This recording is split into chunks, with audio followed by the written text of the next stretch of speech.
retro tech solutions. It'll be fine. I don't. Yeah. We'll figure it out. Post-Mercury retrograde hits everything. But now we are live. We are live. Hello, everyone in the chat. Hello, everyone watching. Welcome to the Hermetic Circle 2 Conspiracy Theory stream. I'm here with my friends, my boys, Dave the Amateur Magus and Jord, Jord. Welcome, guys. Hello. How are you guys doing? Good, thank you. Really nice to be here. I heard the stream that you guys did previously. Was it like a month ago now? Yeah, it was like a month ago. Banger. So Dave is somebody that I've wanted to talk to for a while. This is cool. I just got invited and I was like, fuck it, whatever, let's go. I'm down for anything. That's why I like these. I like these meetings of two minds, because I think you guys would like get along together as well. Like, I think you guys got similar energy, just touching tips. I think we'll all get along. Hermetic circle jerk. Yeah, got it. Exactly.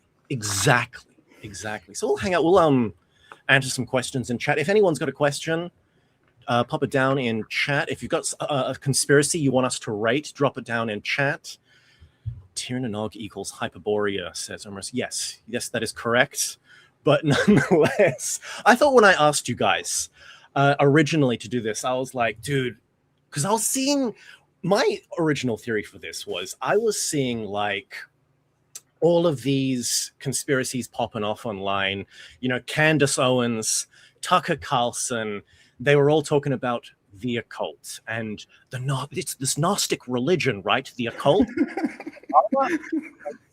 And, you know, Candace Owens talking about how Charlie Kirk and her could astrally project, and I'm like, bruh, hold on a second. Hold on a fucking second. No, the week that Tucker Carlson found out that Kabbalah existed was quite mind-blowing, like TV content. I'm not gonna lie, like it was really funny. Like it was really funny. Him kind of trying to wrap the slop Christian perspective around that information was really beautiful. Like it was dude, he broke him so easily. Like everything occult related when it gets to the mainstream, it's so funny to watch, because if you're an actual occultist, if you know anything, it'll be like, oh yeah, like the elites are using astrology, and then you'll like read what they were doing, and it's like, yes, and all the misinformation that the elites were feeding each other with their own astrologers. It's great. I love every second of it. I mean, the beauty of the conspiracy theories in regard to the occult, there's no smoke without fire. There's half truths all over the place. It's like, yes, Jack Parsons. I mean, when you said Candace Owens, it just made me think of her. She did the whole stream dedicated to Jack Parsons. Oh, I didn't see that. Really? Babylon working, which was just the most painful. I think, actually, if I'm not mistaken, it's the crazy head roll eye thing that's become the meme of like, it just really, really hyperbolic, exaggerate, but there's a kernel of truth in there, in that yes, Parsons did go into the desert to do a massive ritual working to invoke Babylon, and that's where we start going off the rails of like, well, Candace Owens doesn't have a clue what Babylon is or the context of that, so it just becomes this kind of, she can attach almost anything she likes to this kind of idea and then just run with it. It's kind of amazing. Everything is demons until proven otherwise, or if the Pope says it's not a demon. Remember that. That's important for conspiracy theories. And this is one thing I find kind of crazy. There's almost like a weird Christian psyop behind a lot of things. I find it's almost like there's, because what I've seen, and I'm not sure if you guys can like back me up on this, if you've got like a normie friend or a friend who's kind of spiritual, and then they get into conspiracy theories, this panic happens in them. And then you'll meet them a month later and they'll have like a cross, a chain with a cross on it. And it's like, it's as if Christians, or like there's some weird Catholic psyop conspiracy theory where they allow conspiracy theories, or they actually go hard into producing, you know, conspiracy theory documentaries or something. This is my favorite type of conspiracy. The meta conspiracy, where the Jesuits are really making up half the conspiracies. Yeah, I love it. Well, it's almost like it's even there's some seeds that could be true, but they go like really hard into, no, Satanism is a worldwide thing. And to panic you into going like, well, how can I, a little person, affect this? Well, I can't. Well, I you know, my metaphysical substrate for life is like lost. I'm lost in the world. What do I do? You know, everyone's an atheist. I can't speak to these people. Who can I go to? hey boy, there's this guy called Jesus, and he's stronger than all of these demons. And then all of a sudden, the church gives them what they kind of need to kind of hold themselves together in this world of Satanism. And it's like, I feel like that's a meta conspiracy. There's a Christian psyop behind a lot of conspiracy theories. If you get really deep into things, right? Like there are like actual like I feel like they're egregores of like cult protecting itself, right? Like my favorite one is the Abramelin. Scratch off the bingo card for those of you who've seen my content. The one with the Abramelin is everyone who tries to read it and isn't going to do it becomes illiterate when they're reading that book. I don't know what it is, but no one seems to actually read the book. They're reading like a Spark Notes version that is always wrong. I don't know what it is. Oh man. But like that in and of itself is great because you'll have those moments where it's like, yeah, something is very real here. And like all conspiracies are just kernel of truth. Okay, this is a kernel of truth. And we're going to take it to its logical conclusion, closing our eyes and screaming at the top of our lungs when anyone tries to prove us otherwise. There you go. It's great. I love it. Oh, man. That's an interesting one, actually. Tir na nog, Hyperborea. So Tir na nog, I don't even know what Tir na nog actually is. Somebody will have to look it up. It's I think it's Celtic. It's the Celtic version of Hyperborea. But this thing, this is obviously semi-ironic, but Hyperborea became stale at some point. There's a life cycle on these conspiracies, right? Yeah, it's all Agatha now. Yeah, there's a shelf life. Hyperborea became boring. Agatha is kind of even getting a little bit stale now. So Tir na nog is the new thing that's coming, and it's kind of just like wild. I think you're describing it as egregoric or as egregores is weirdly fitting, actually, for the way these things work and the way they kind of transmute from mind to mind. Because there are different egregores, but there seem to be some that overlap. Yeah, it's like that one Jung quote, right? Carl Jung had a quote of people don't have ideas, ideas have people. It's just the idea. The idea is evolving in the minds of the collective, I guess. And we're just kind of living these ideas. And the ideas are like manifesting into our minds. And we're just becoming more and more, insane as these ideas develop, because these ideas are inherently insane. They don't need to exist in, ideas don't need to pay taxes, right? Ideas don't need to pay taxes. Yeah. No, there's something very real about what you're saying there, and they're coagulating because of the internet in a way that I don't think they would have before. So, for example, you might have fringe people over here, Christians that believe X, or Muslims that believe Y, or even secular people that have their own kind of understanding of it. But now it's sort of morphing into one big conspiracy where everything is connected. Like you say, everything is demons, everything is satanic. It's it's bizarre. Aliens are demons now. Right? It's interesting what you said about the ideas, because it's like the idea for it to continue. Ideas don't need to pay taxes, but they do need to be sexy. Because if they're not sexy, people won't latch onto them. Shout out to Grimoire Undines. Yeah, exactly. And so it's this thing of like, if you have the truth, but it's too dry, you need to add a little bit of spice to make it sparkling. But also lies, they can have a real kind of a luster to them. But if you push against them, they fall over. So if you add just a little grain of truth, that can prop up the lie. And so there's this interesting, the idea that becomes sexy is something that has raw data that's true, but then it just has this narrative overlay, a sexy story that goes with it. No, that's such a good point. In fact, your background is weirdly, your avatar background is weirdly fitting, because you're seeing this play out in real time with the Epstein stuff now. Like the Epstein is more than bad enough on his own. You don't need anything else to add to the story. You have complicit blackmail and framing of people, like, intelligence operations between governments. So like supranational colluding between governments, gangster kind of like manipulation of politics and interfering, actual trafficking of like underage girls, but somehow it's not sexy enough. Like they have to have been eating babies, right? Like they have to have been eating, otherwise it just doesn't have the weight to it to be Yeah, and yeah, you can see this stuff sort of snowball, which means weirdly, if anybody did actually have a criticism of Epstein to make, in like it almost loses its validity. It almost loses its meaning, lost in the slop. You know. I think you mean the devil from the evil bad person files, the evil bad person files, where we get all the evil bad people.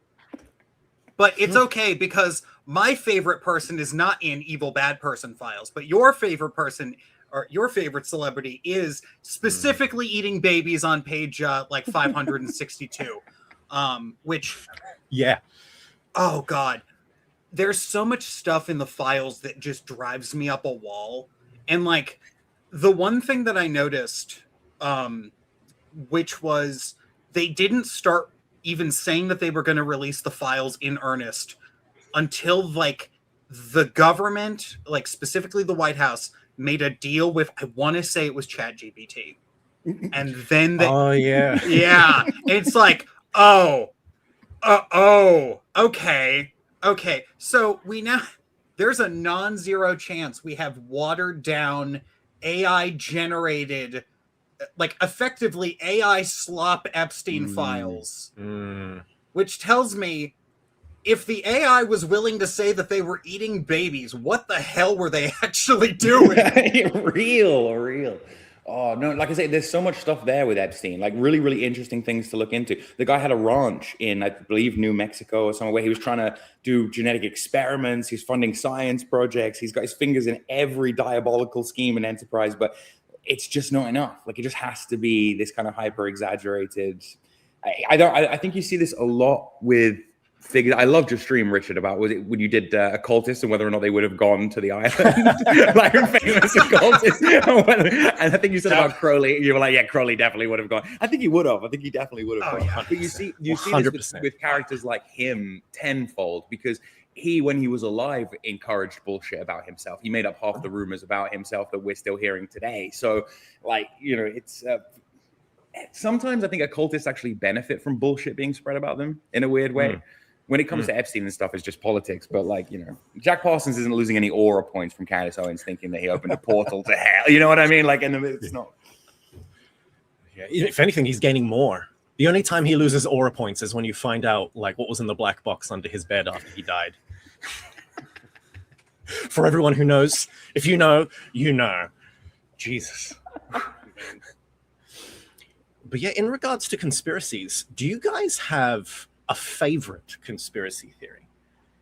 Let's go with Dave. Dave first. What's your favorite conspiracy theory or current one? Oh God. I have two. The first one is kind of a joke, and that is Nietzsche killed the demiurge. That's my favorite one.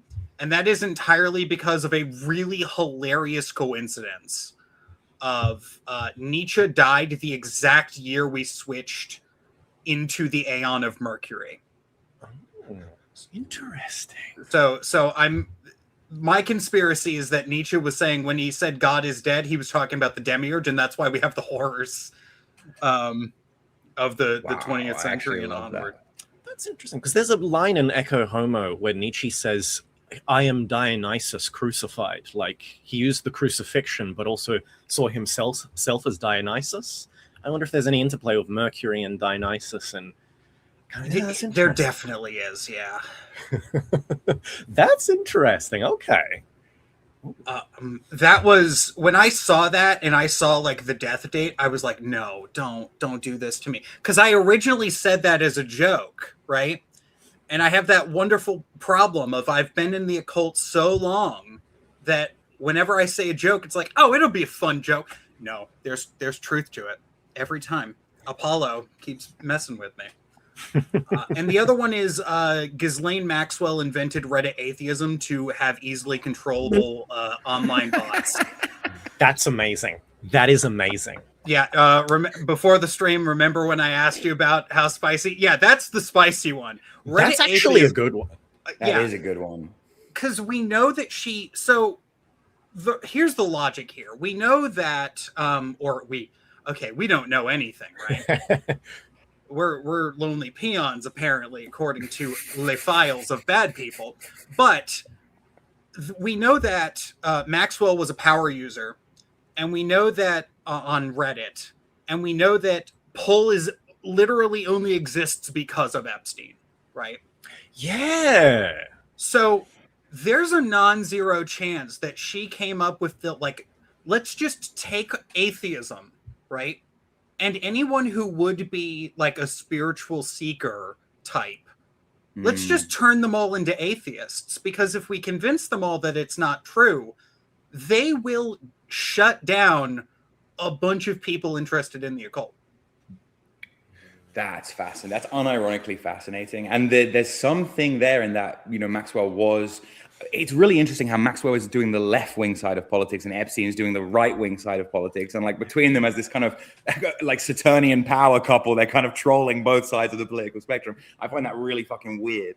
But it's yeah, interesting. that's fascinating. That's interesting as well, because also there's the whole thing about how Ghislaine was kind of more into Atlantis, and then Epstein was really into parapsychology. In the files, there is actually like him contacting Dean Radin, and like Dean Radin, the world's best, you know, parapsychologist kind of guy, you know, real magic, super normal, that kind of thing. It's like he had a talk with Dean Radin, and like, because Epstein apparently had some weird psychic stuff going on.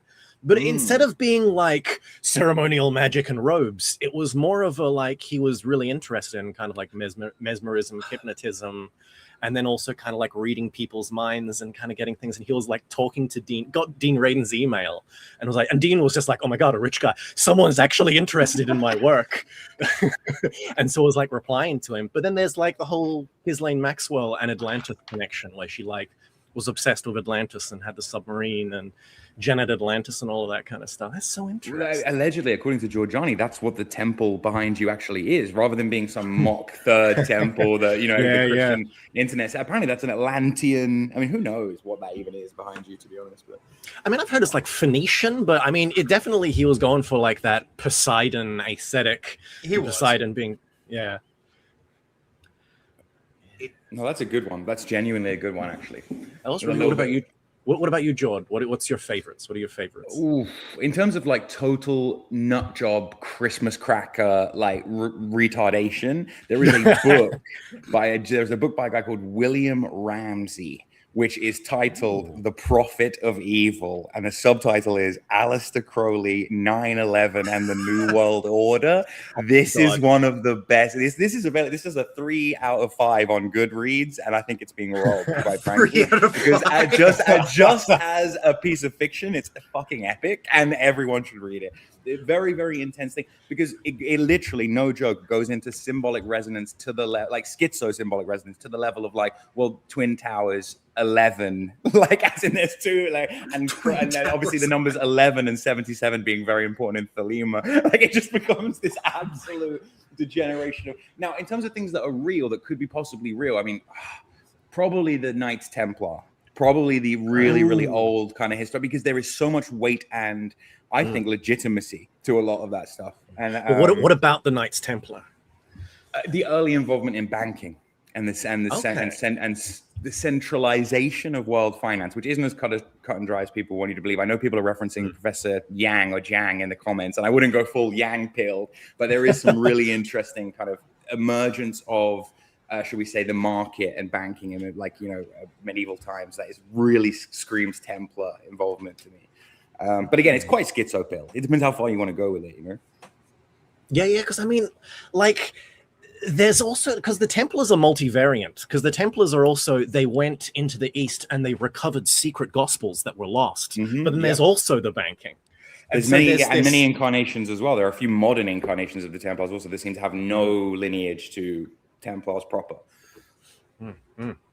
Yeah. Because then it bleeds into the Freemasons, and then it bleeds into secret societies, and it's like you kind of go. I enjoy a good Templar.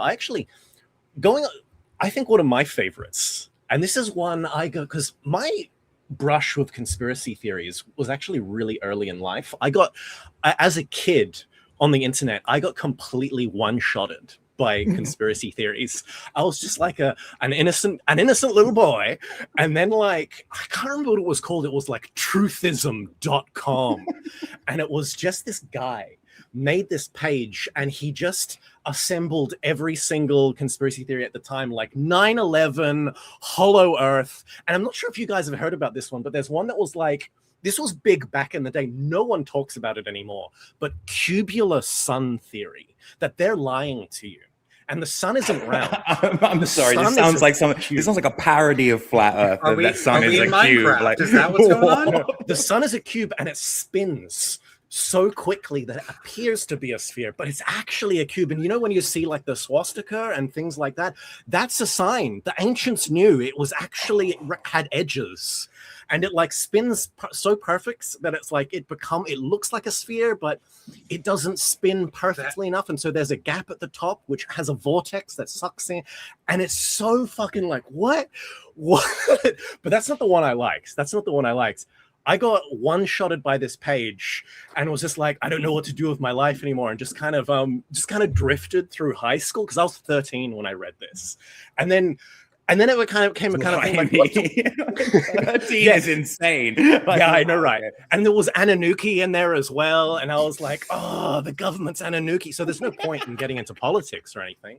Like, what would be the point in succeeding in academia or sports if it's all just controlled? Like, so I was like, but then I was like, what do the Freemasons, what is this Rosicrucians? What do they actually do? And it was this weird thing of like, through conspiracies, I got into spirituality, and then through actually finding the occult, I actually kind of got into the occult philosophy, and then like the occultism. Well, I have a question for you then, and I guess for Dave, also as an American, where do you guys stand? Where do you guys stand on Freemasonry, and where do you stand, I guess, on the idea that America is a Freemason creation, an invention of Freemason ideas and politics?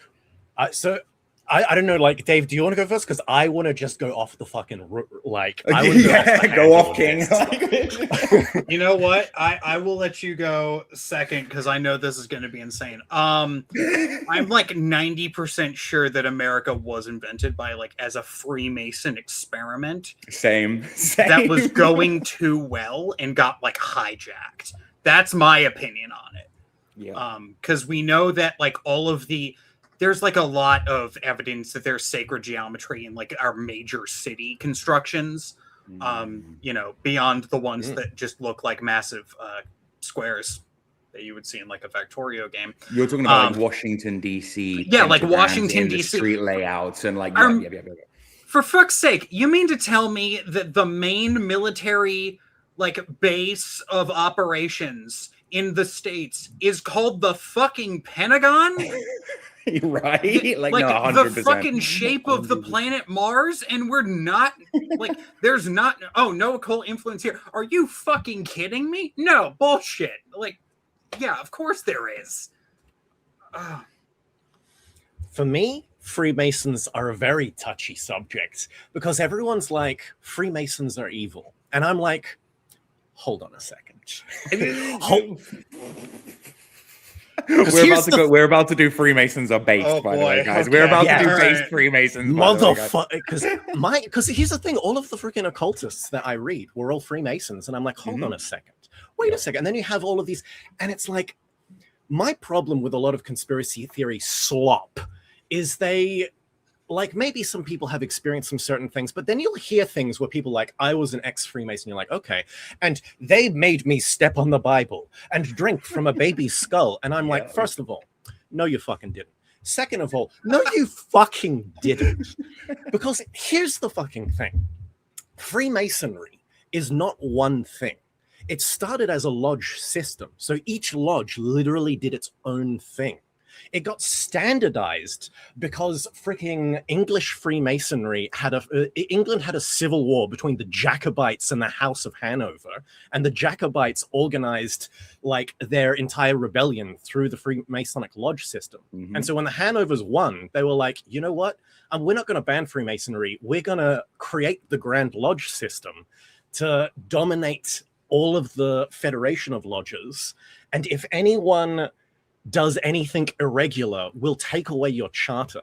So till this day, whenever a Masonic lodge does a ritual, there's like a Grand Lodge guy that sits in on there. And if they do anything irregular, he reports to Grand Lodge and they get their charter taken away. So fucking no, you would not drink from a baby's skull or step on the Bible, because if anyone did any of that shit, they would immediately get their charter taken away. So on the off chance that you did experience something like that, I have news for you. You are not a fucking Freemason. Someone duped you.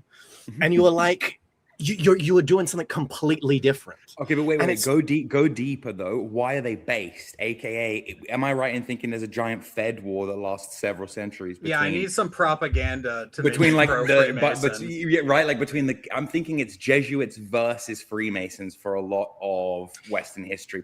Protestant versus Catholic secret society type beat. But am I close to the mark or? Yeah, so my theory on that is the whole thing with the church is they don't want practices, they don't want anything that can we know this conspiracy theory. They don't want anything practical like a qigong, a Christian qigong, because if you can just sit at home and do some kind of praxis and connect with the divine, then you don't need to go to church anymore, and they don't want that. So all of that shit was always heavily regulated, and the Jesuits actually came from a guy who created a system like Saint Leota's freaking spiritual exercises or something, and Saint Leota was the founder of the Jesuits. But it's like there's all these church orders that have all these techniques, and they want to keep it to themselves, and anyone else who has anything, they like need to fucking dominate. And so and this is the thing, Christianity and the church are two different things. So let's get that in. Let's get that in. Yep. Let's get that in first. So there's the church, and then there's every single other basic bitch that the church doesn't like. They have to dominate them. And so if anyone arises, and it's basically like the Freemasons, if anything arises and it's irregular, you have to kind of dominate it. So when the guild system started failing in Europe, all of the guilds basically became secret societies. And remember, this is like before modern politics. So you only have monarchies. So there are no political parties. So there's no like... Everyone was a Freemason. This is my other thing about fucking Freemasonry. When people look back and go like, and this person here was evil and he was a Freemason, that means nothing, because everyone was a fucking Freemason. Even like into modern times, like, you know, I'm Australian. In Australia, up to the 1960s, 1 in 6 men were Freemasons. Yep, track. Just that. Like, it was so ubiquitous in culture. You have no fucking idea.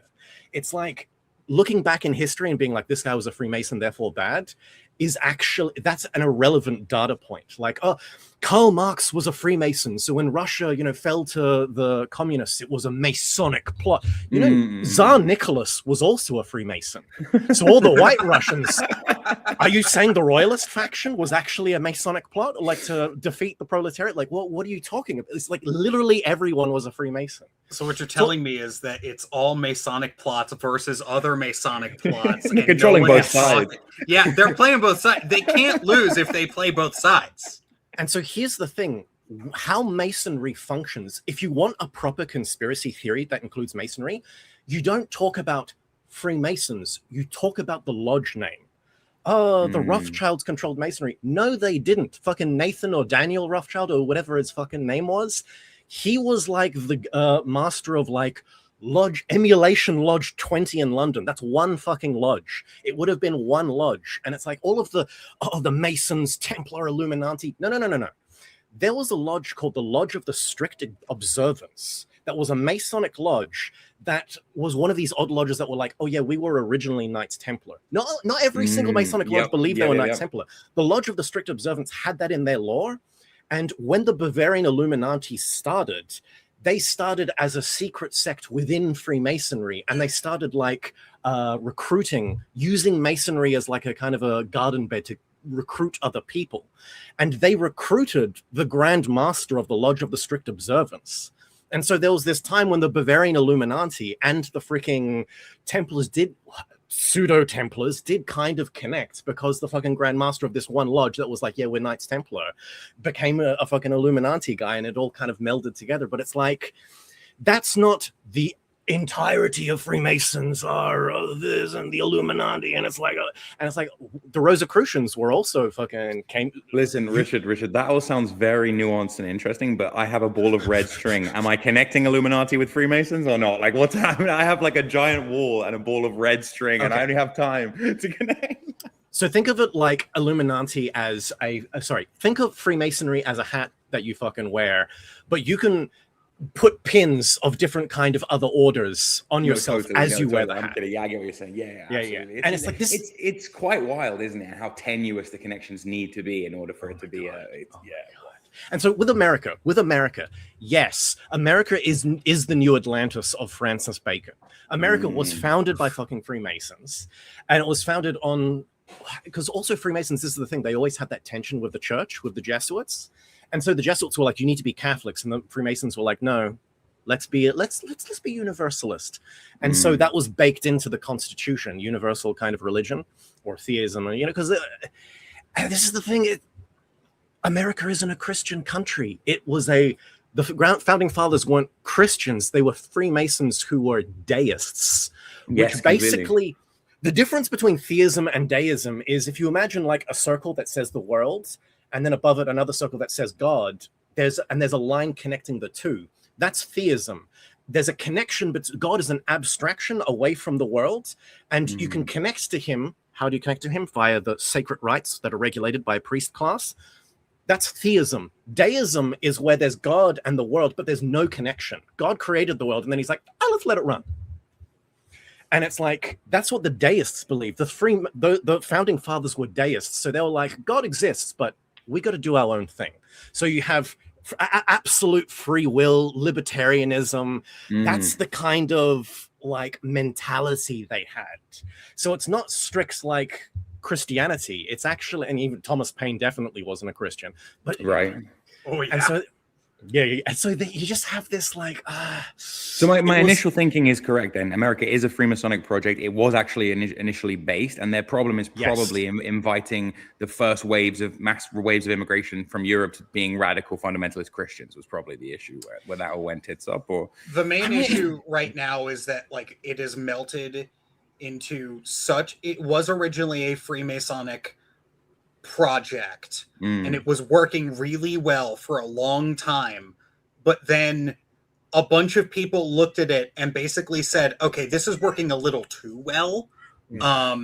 We can't have look, why is it working? This isn't supposed to work. Like, we've got a second Rome over here. We didn't sign up for this. And they immediately started throwing as many wrenches into as many gears. And the problem is the Freemasons, shout out to the Freemasons, made such a well-oiled machine that it didn't matter for years, and the people in the machine just kind of adapted to the machine sucking. That's kind of just what happened. And it's, I wasn't going to say, it's like, yes, completely agree. It's like with the American system, what I was going to say is power. People who say power corrupts don't understand power. Power doesn't corrupt. Power just increases everything already within a person.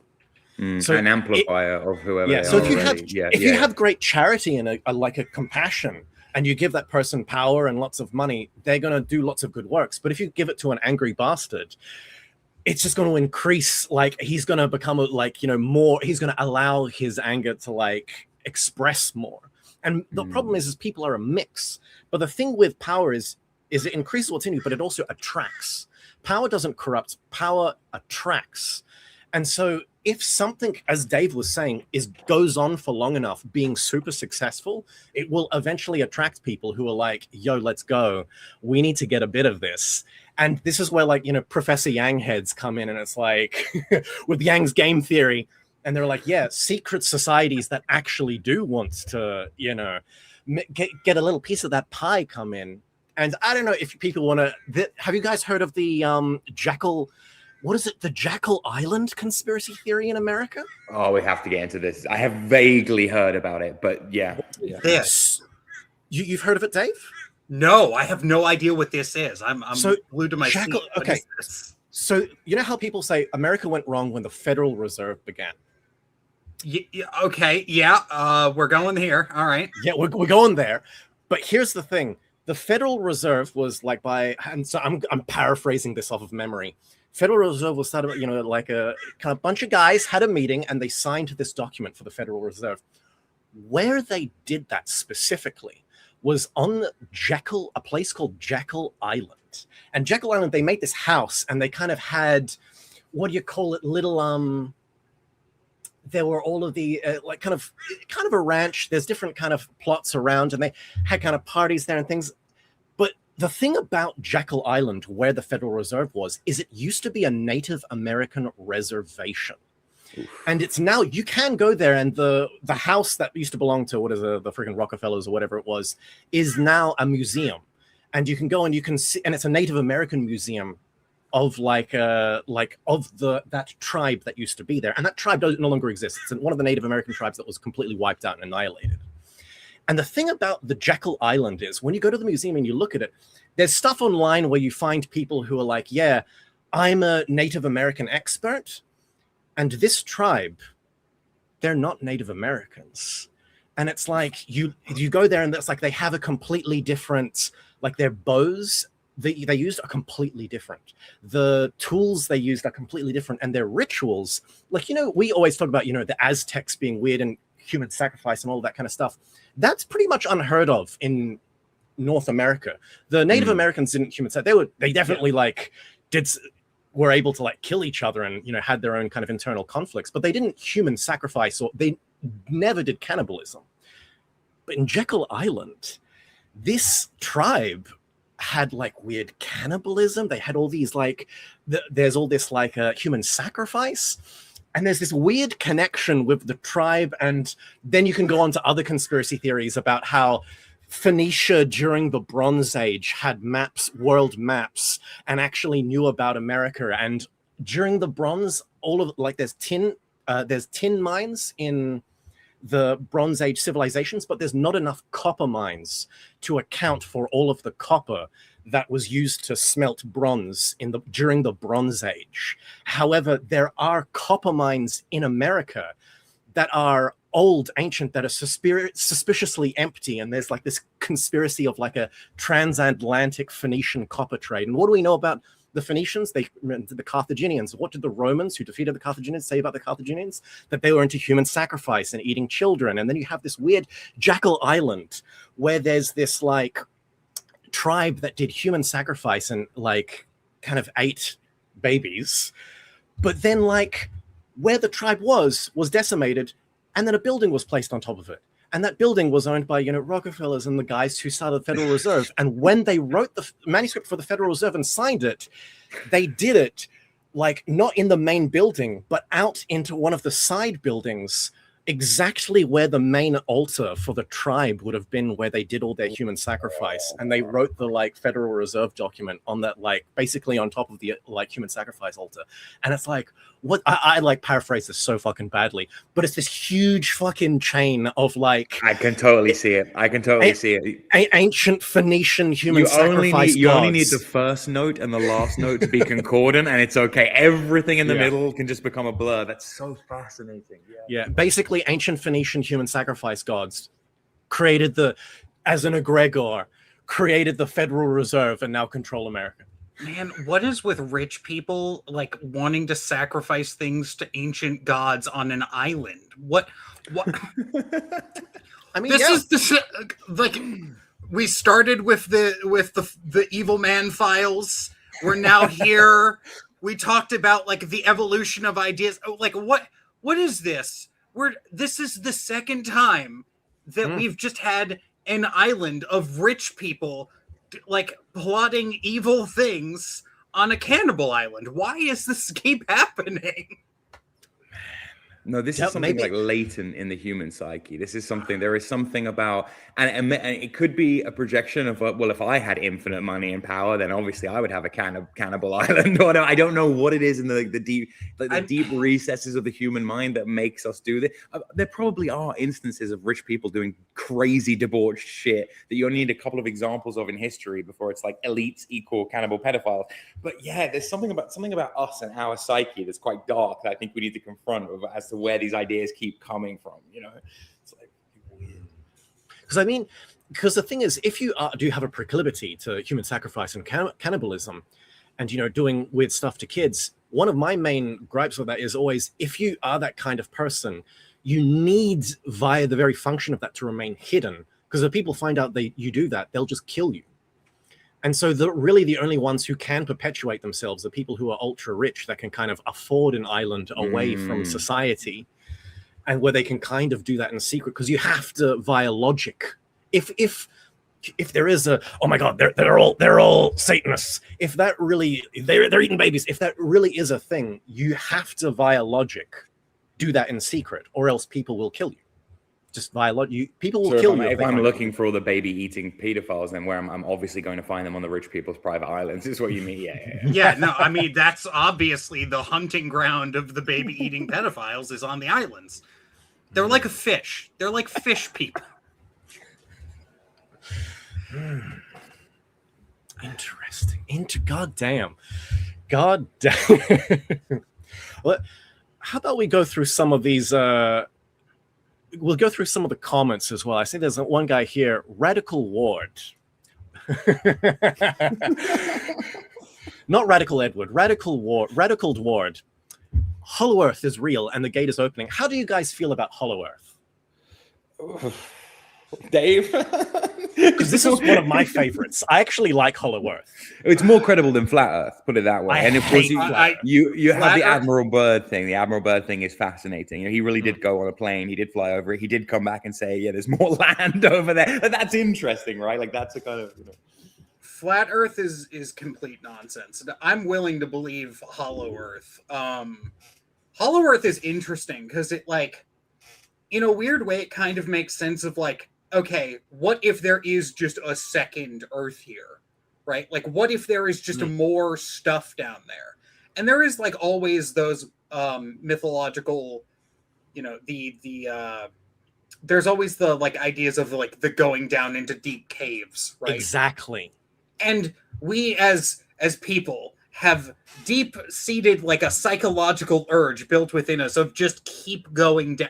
Dig a big hole is a very fundamental human urge, right? I want it to be real. Same. I want it to be real. Is it real? I don't know. Do I care? Not really. Is it fun? Yes. This shit is always fun. Yeah, that's fact.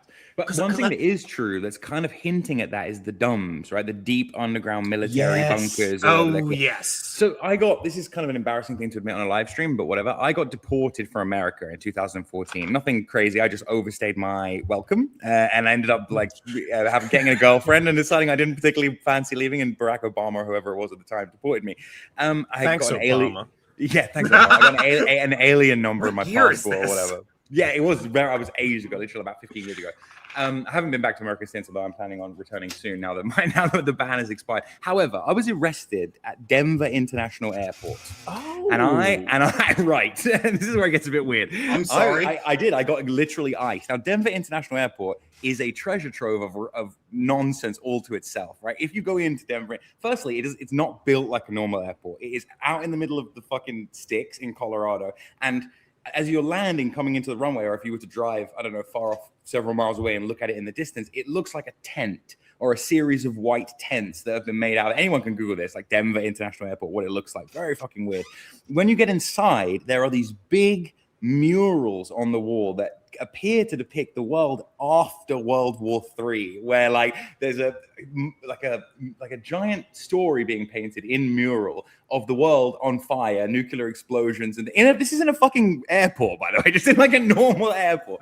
And then it progressively gets happier and more utopian and delusional, and it's kids of various colors holding all the flags of all the different nations, and then conspiracy theorists have gone absolutely crazy. Now, look, if I was an artist trying to get recognition and I had got commissioned to do the lobby of the Denver International Airport, you better believe I would do some Marina Abramovich type stuff as well, right? So I'm not reading too much into it, but it's looking kind of creepy. And I knew about this at the time that I was, because it was a big story. When they arrested me, they took me to be processed under the airport. And I shit you not, we went down in an elevator for about 10 minutes, just straight down in an elevator.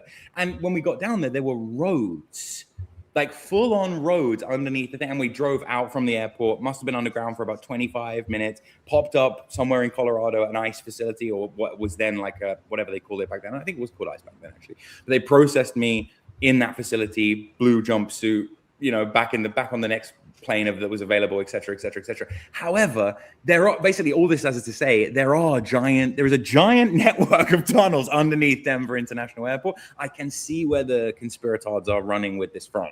There is some weird stuff under there. There is, and why dig so far down?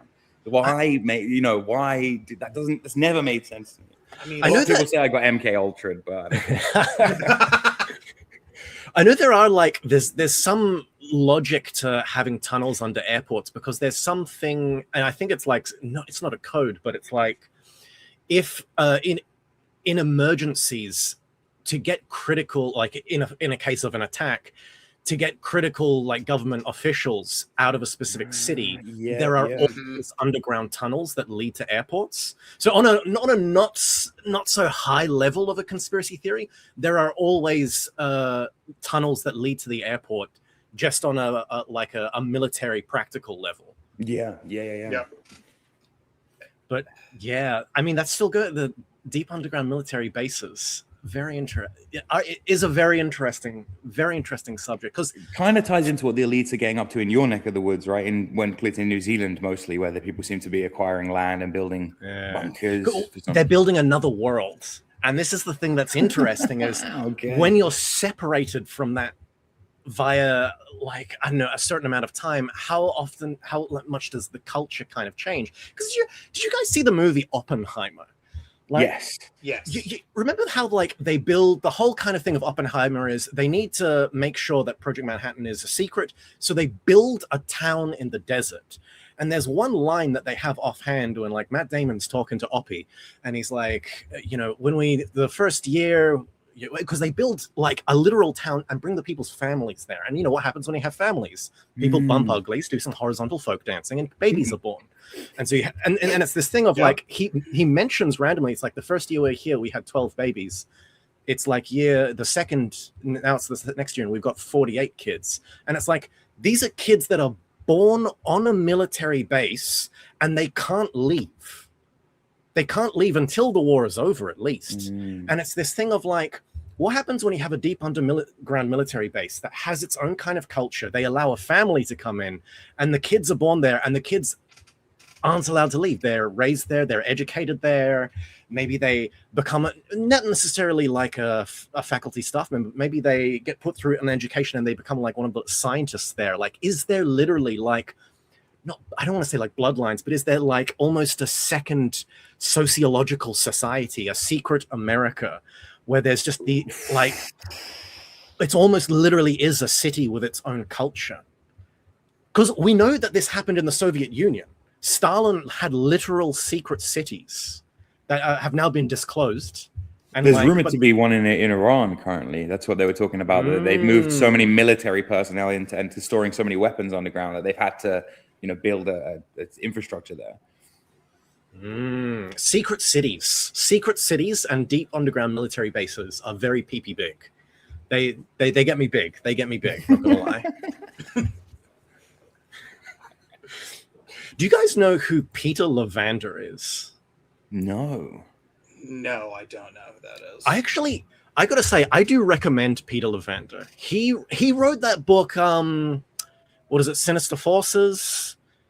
And what is it, the Dark Lord book, where it's H.P. Lovecraft, Kenneth Grant, and Alistair Crowley, and he did this kind of comparative essay. Okay. I only know about him because he did a Thomas Vaughan, the Tantric Alchemist, and I'm a big fan of alchemy as a metaphor for internal practices, and even leading towards a kind of a more sexual. And he's a scholar that kind of went balls deep into this, and is Thomas Vaughan is one example of a definite alchemist who also had some sussy bucker stuff going on when you read his journals, and he's the prima materia is literally sperm. So anyway, and then he just starts to give a chemical like a list of chemicals. Then he's like, wait, what did you say about sperm there, Thomas? And so there's this book, The Tantric Alchemist. And I'm like, it's great. It was by Peter Lavander. But when you like hear his life story, it's absolutely insane. So I won't like bore you guys with it because you don't necessarily like know the guy, but he's an interesting guy to look into. And I would actually say some of his books are good, but he definitely glows. 100% glows. Oh, that's fascinating. What is it about him that makes you think he's what makes him intelligence asset or something? Yeah. He to get out of the Vietnam, what do you call it? To get out of the Vietnam draft, Yeah. He has the story of when he was 17, him and his friend started a church. And he said there were all of these churches in New York, or wherever he was. And they were like, look, you're Czech and you can speak fluent or Slovenian or something like that. We should like just make it, because if you're a priest, you're immune to the drafts. Oh. And they're like, how about we like make up a church, the Orthodox Church of ancient Slovenian Rite. That name wasn't registered. So they basically, as 17-year-old kids, hired a hobo because they were both underage to like register this church name. And then they became priests to skip the draft. Where this becomes gets into the government thing is this was also around the time of when the Kennedys got shot, and then Bobby Kennedy got killed as well. And they were both big fans of Bobby Kennedy. He talks about this, and he says that when Bobby Kennedy got shot, they were going to have a funeral for him, and all of the churches, because it was in New York or something, in the specific area, and it's like all of the churches in that area could send priests to attend the funeral procession. And they were like, oh, why don't we just just send a letter and be like, hey, we're coming, and try to get in. Like, let's, like, you know how like when frat boys try to break into a party, why don't we try to, enter the like Bobby Kennedy's funeral? We're both big fans of him. And so they hire a limo and like go to the funeral like when it's time, and they come out dressed in their garb, like priest garb, come out of a limo, and like Secret Service members are like there at the church and like, whoa, who are you guys? And like, oh, we're this Slovenian Orthodox guys. Here's our papers. And then the Secret Services are looking at the papers, looking at the list, and it's like, oh, you're not on the list. But then they're looking at the guys like, just go in. And they get sent in, and they line up. They get put in this aisle with all of these other like priests, and like there's these old men like looking at these two young guys, giving them side eyes, but they're not saying anything. They watch the funeral. The funeral procession happens. When the procession happens, the priests are let out first, and the coffin comes out next. And the whole thing is the order was whoever gets put in first comes out last, and whoever's last in is then leading the procession. So these 17-year-old kids dressed in priest garbs are just like, and it's like, he says, if you can find grainy old footage of Bobby Kennedy's like televised like funeral procession, it's like you'll see these like two awkward guys up front, and it's like, that's me and my friend. And basically from that, they kind of got into this weird underworld of the church, and he basically talks about how the churches were all doing weird smuggling stuff. They were all like businesses. Sounds about right. Because I believe because the Orthodox churches were always excommunicating each other and like arguing with each other. Whenever a new church popped up, they would be like, hey, you're a new church, you should come with us. And then, oh, you're a part of us now? Great. We've got this guy coming from Africa. Do some rites, make him a priest. We'll give him the papers, and then we send him back to Africa. And he would like talk about like, we had just applied, and people started offering us offers, and we're like, cool, whatever, we'll do it. And so then someone would be like, okay, we're getting this guy. You're going to meet him at the airport. And so they drive to the airport, and some African warlord with like diamond rings would like come and sit in the car with sunglasses, not talk to them, and just be like, oh. They drive to the place, they'd like do the rites, and then they'd give them a piece of paper, and they just go back to the airport immediately on the day, and they just not see that guy again, and they just get like paid like thousands of bucks to do that. And it's like all of these weird things, and then him making connections after that. It's like, yeah, it was a really wild life. And you hear it, and it's like, wow, this story is so wild. You're so cool, Peter. You are definitely a Fed. You are definitely easily a Fed.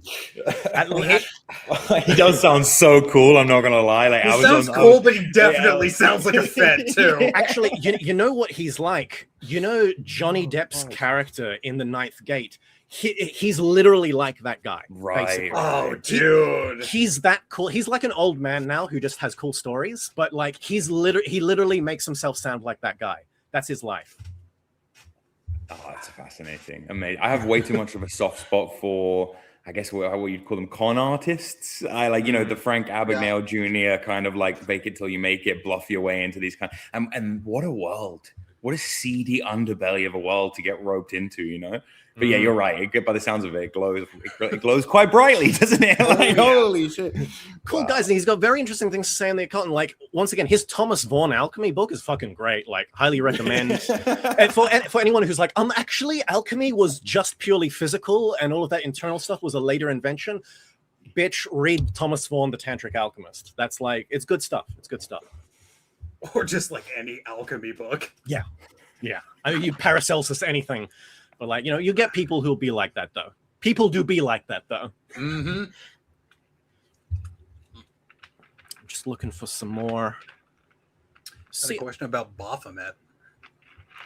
Yeah, I'm just looking at all the questions going through. Is this a question? Don't you guys think that the elite also just had really shallow ideas and use of magic for materialist things? Yeah, this is one thing that always pisses me off, is when you do see someone who's like, I'm a witch, and they're like doing stuff. It's always like basic. It's always basic, or they're just kind of doing a little bit like they have this, like, oh yes, I'm into the occult. I've read the Kabbalion. Cool story, bro. Like, it seems like they're not actually that hardcore into it.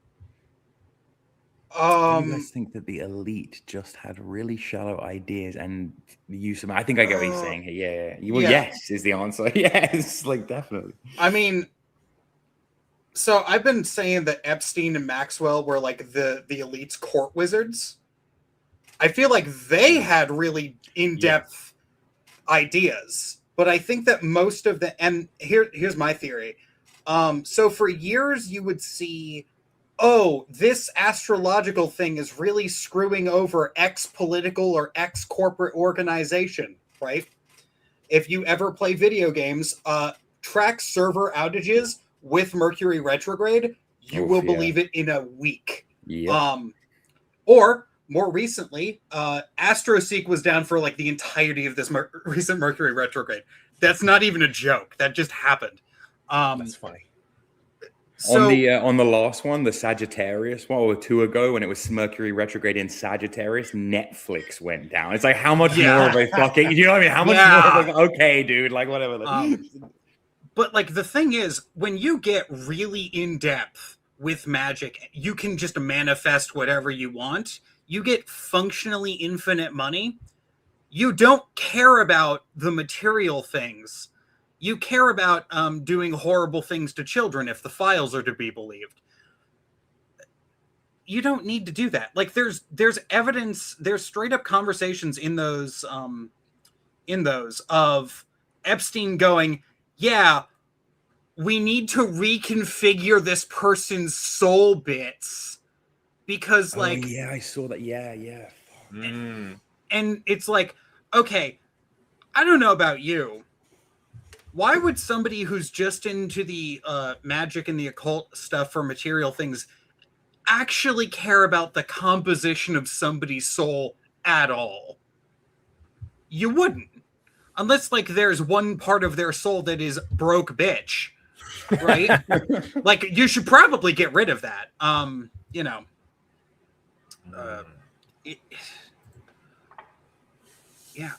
Do you think, like... But because I always hear things like in Hollywood where an artist will try to curse another artist, but then when you kind of hear about what they did, it's kind of just like, I put their name in a honey jar, and it sounds like a kind of almost a witch talk level spell or something. Yeah. And it's disappointing. That's kind of what I also see as well. It's like the we level. don't have the McGregor, Mathers, Crowley level like Yes. psychic feuds that people used to Yes. have. Why are witch talkers not sending plagues of locusts to each other's houses and stuff? You know what I mean? Like, what's going on here? Well, like Witch the talkers Jack actually Parsons local. summoning a storm to crash Elvin Hubbard's boat. Yes. Oh, yes, dude, and- what? This wasn't a witch talk or like a modern person. This was like a big name musical artist. I can't remember her name, but she was clearly an initiated priestess in an ATR, right? Mm. And at one point, she just had a video where she was cleaning dead chickens out of her closet. And she's just like, this is real Bruja shit. You don't, and like, I was just seeing this and I'm like, yeah, that's real. And everyone was like, oh my God, no one would ever do that. Like, and there was a bunch of people in the comments disavowing. It's like, no, they do that. Yeah. That's real. Don't want to be whoever the fuck that's targeted at, but you know. As soon as you said chickens, I was like, that's ATR for sure. I was like, yeah, like it's either ATR or Jewish from a very long time ago. Like, that's really interesting. Damn, that's interesting. There's like one from the PGM that does it, but this was ATR. It's not a conspiracy question, but we got a question here. Quick question. When going into magical practice, what's the fastest way to see results? Boys, are we just going to say sigil magic and move on? Or No, you got to give them something more than that. Plus, honestly, sigil magic, I think, has much less efficacy than... I think because it works for people in big ways and they don't expect it to work and it still works, then they think it's like... Sigil magic is not the best introduction to magic. Actually, like something much more simple is, but... meditation is probably a good place to start, to be honest with you.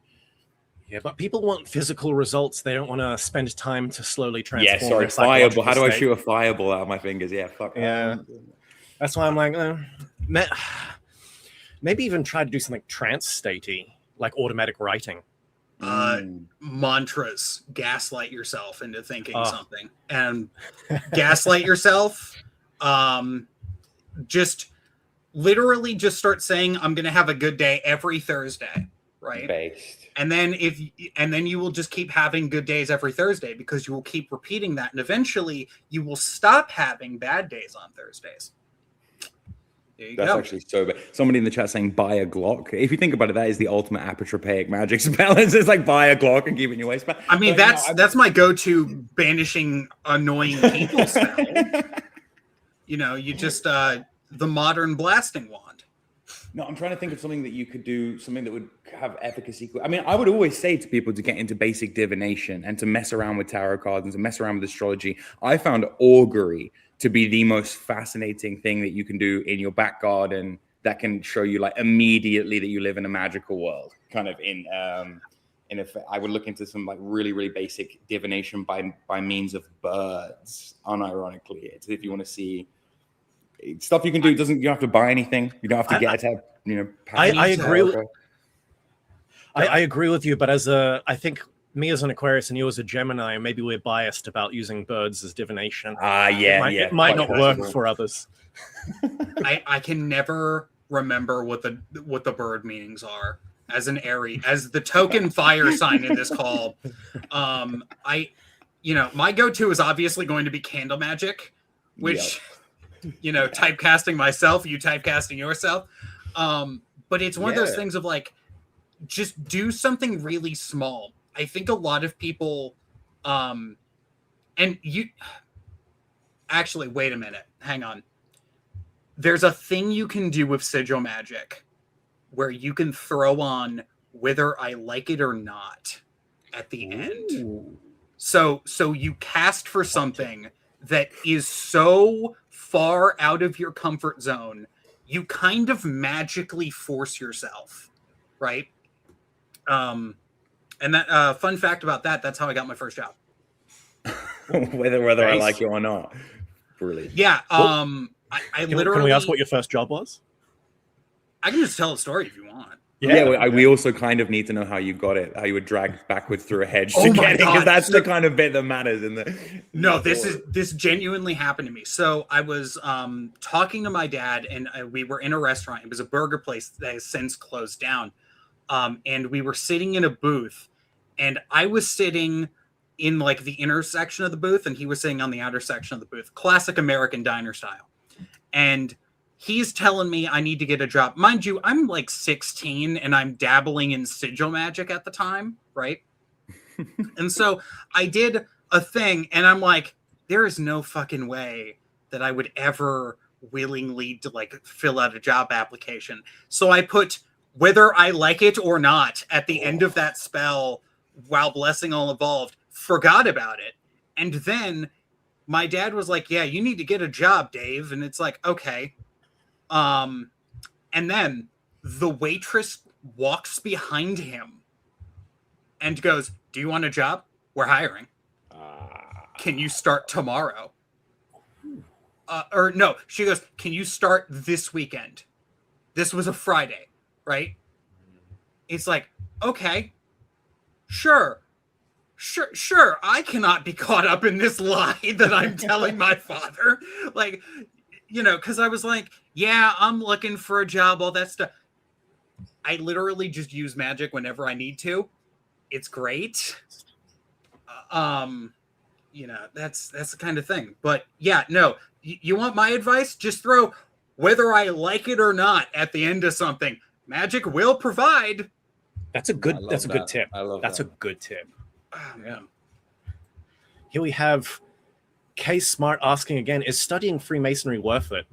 I would say studying history in general would be, and history and mythology would be more apropos than just studying Freemasonry.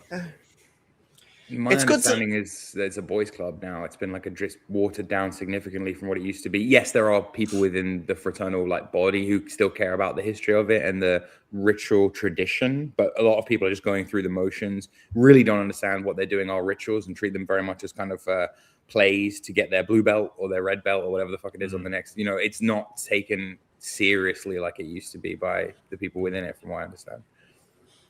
I would say there's definitely, because of the lodge system, there's probably going to be some lodges that are maybe have some members that are more kind of esoterically inclined, but it's like, how do you find those guys? So it's kind of like there's one, what is it, Mark Starvish, he's got that book, Freemasonry is a Spiritual Path. If you're interested in Freemasonry for occult purposes, read that book and see if you like it. That would be my answer, K Smart. Do you guys think that if, you know, that person who asked that question was to say join OTO, that they would get a better, more, something closer to what Freemasonry actually was, as opposed to what it is? I mean, the OTO as it is now. I mean, I wouldn't touch anything Thelemic Lodge, but with a 10-foot, 20, 30-foot pole. Me either, but I'm just testing the water. I'm just kind of seeing where you guys are, how you're minded with regards to that kind of stuff. Because that would be closer to the occult tradition of Freemasonry, even if it's run by whoever the fuck it's run by. You know what I mean? Know, I think it probably would, but I also feel like we owe Freemasonry, modern Freemasonry, a great deal of gratitude as occultists. Yes. Not for being like the foundation, but for distracting the really, like the people who would be really annoying occultists, right? That just obsess over something. Like all the conspiracies get lightning rodded to Freemasonry, right? Hold it like a holding pen for retards. Yes. Yeah, I agree. Yes, it's great because it is a filter. We love filters, right? So yeah, it helps us keep ourselves protected and safe from the people who need to be blocked by the Freemason filter. We have what's wrong with the Thelemic Lodge system. Oh no! How long do you got, man? Pick something. The answer is yes.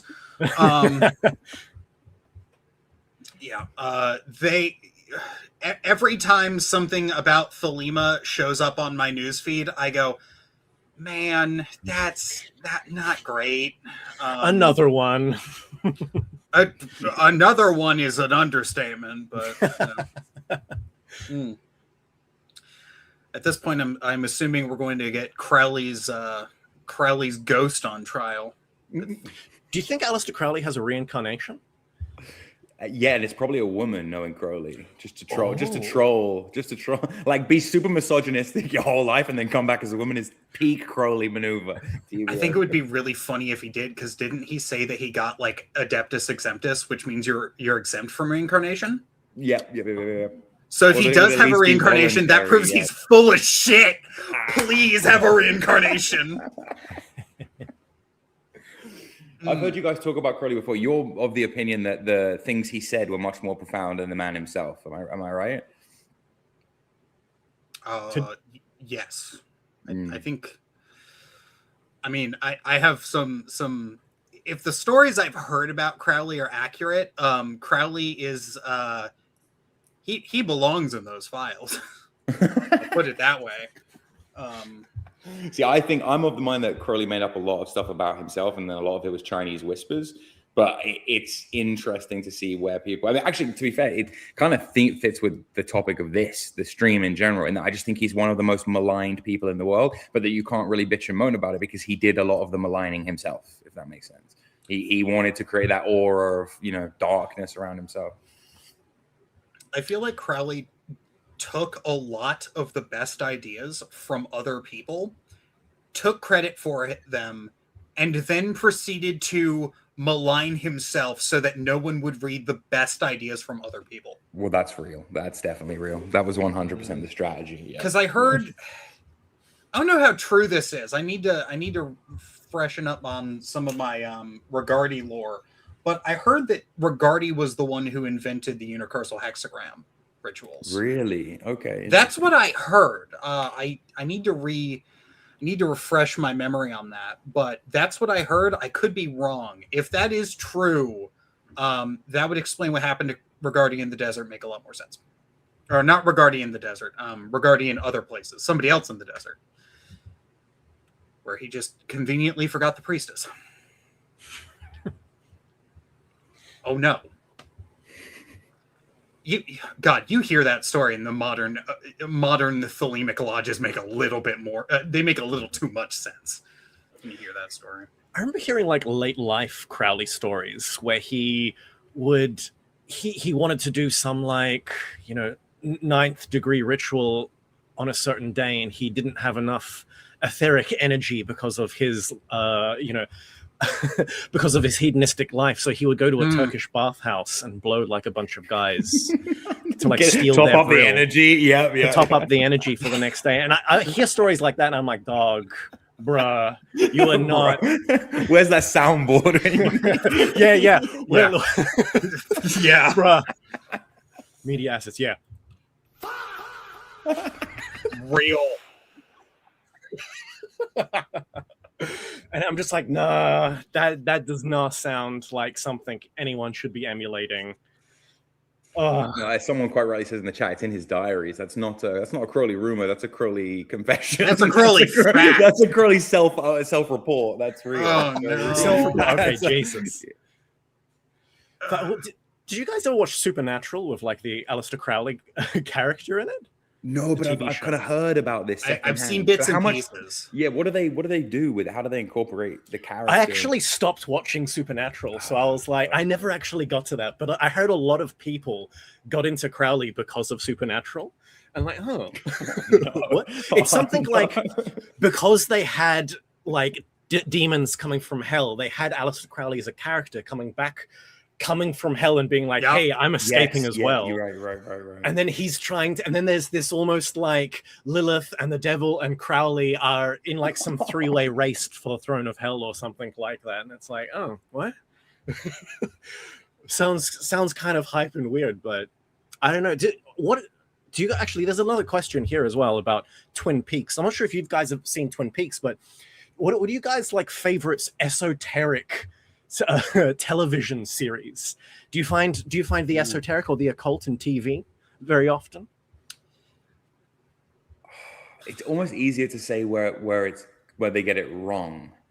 It's almost easier to say like the kind of bad ones, the movies that are like sort of bad pastiche parodies of the occult. Because I know on the conspiracy theory theme, a lot of people like, oh, the conspiracy theories, man, they're just putting it in plain sight. Have you seen the latest Marvel movie? And I'm like, bruh, bruh, is there any like actual good esoteric media that we can like give to people? Because Twin Peaks, I saw the first episode, and like it's slow.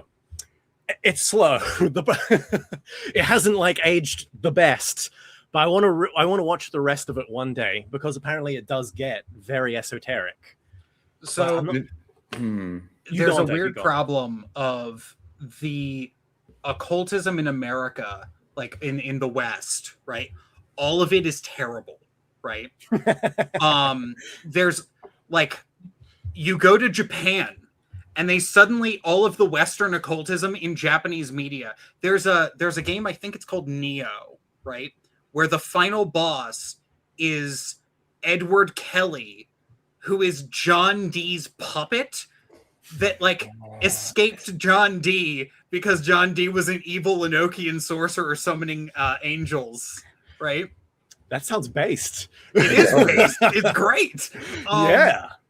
But you like, I would say that the Persona series, not the Persona series, Shin Megami Tensei series has a lot of really good, if you are a fan of Gnosticism, the final boss in a majority of those games is some variation of YHVH.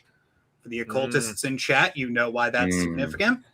Fighting the Demiurge. Yes, and literally the third one, Shin Megami Tensei Nocturne, is really, really good. You are trying to remake the world, following like the logic. You're changing the logic of the world because it just ended. But I still haven't watched Twin Peaks because people keep telling me to watch Twin Peaks. It's slow. I'll watch it eventually. Like, man, I've got other stuff I'm watching. Like, Yeah. Oh, what was the other stuff? I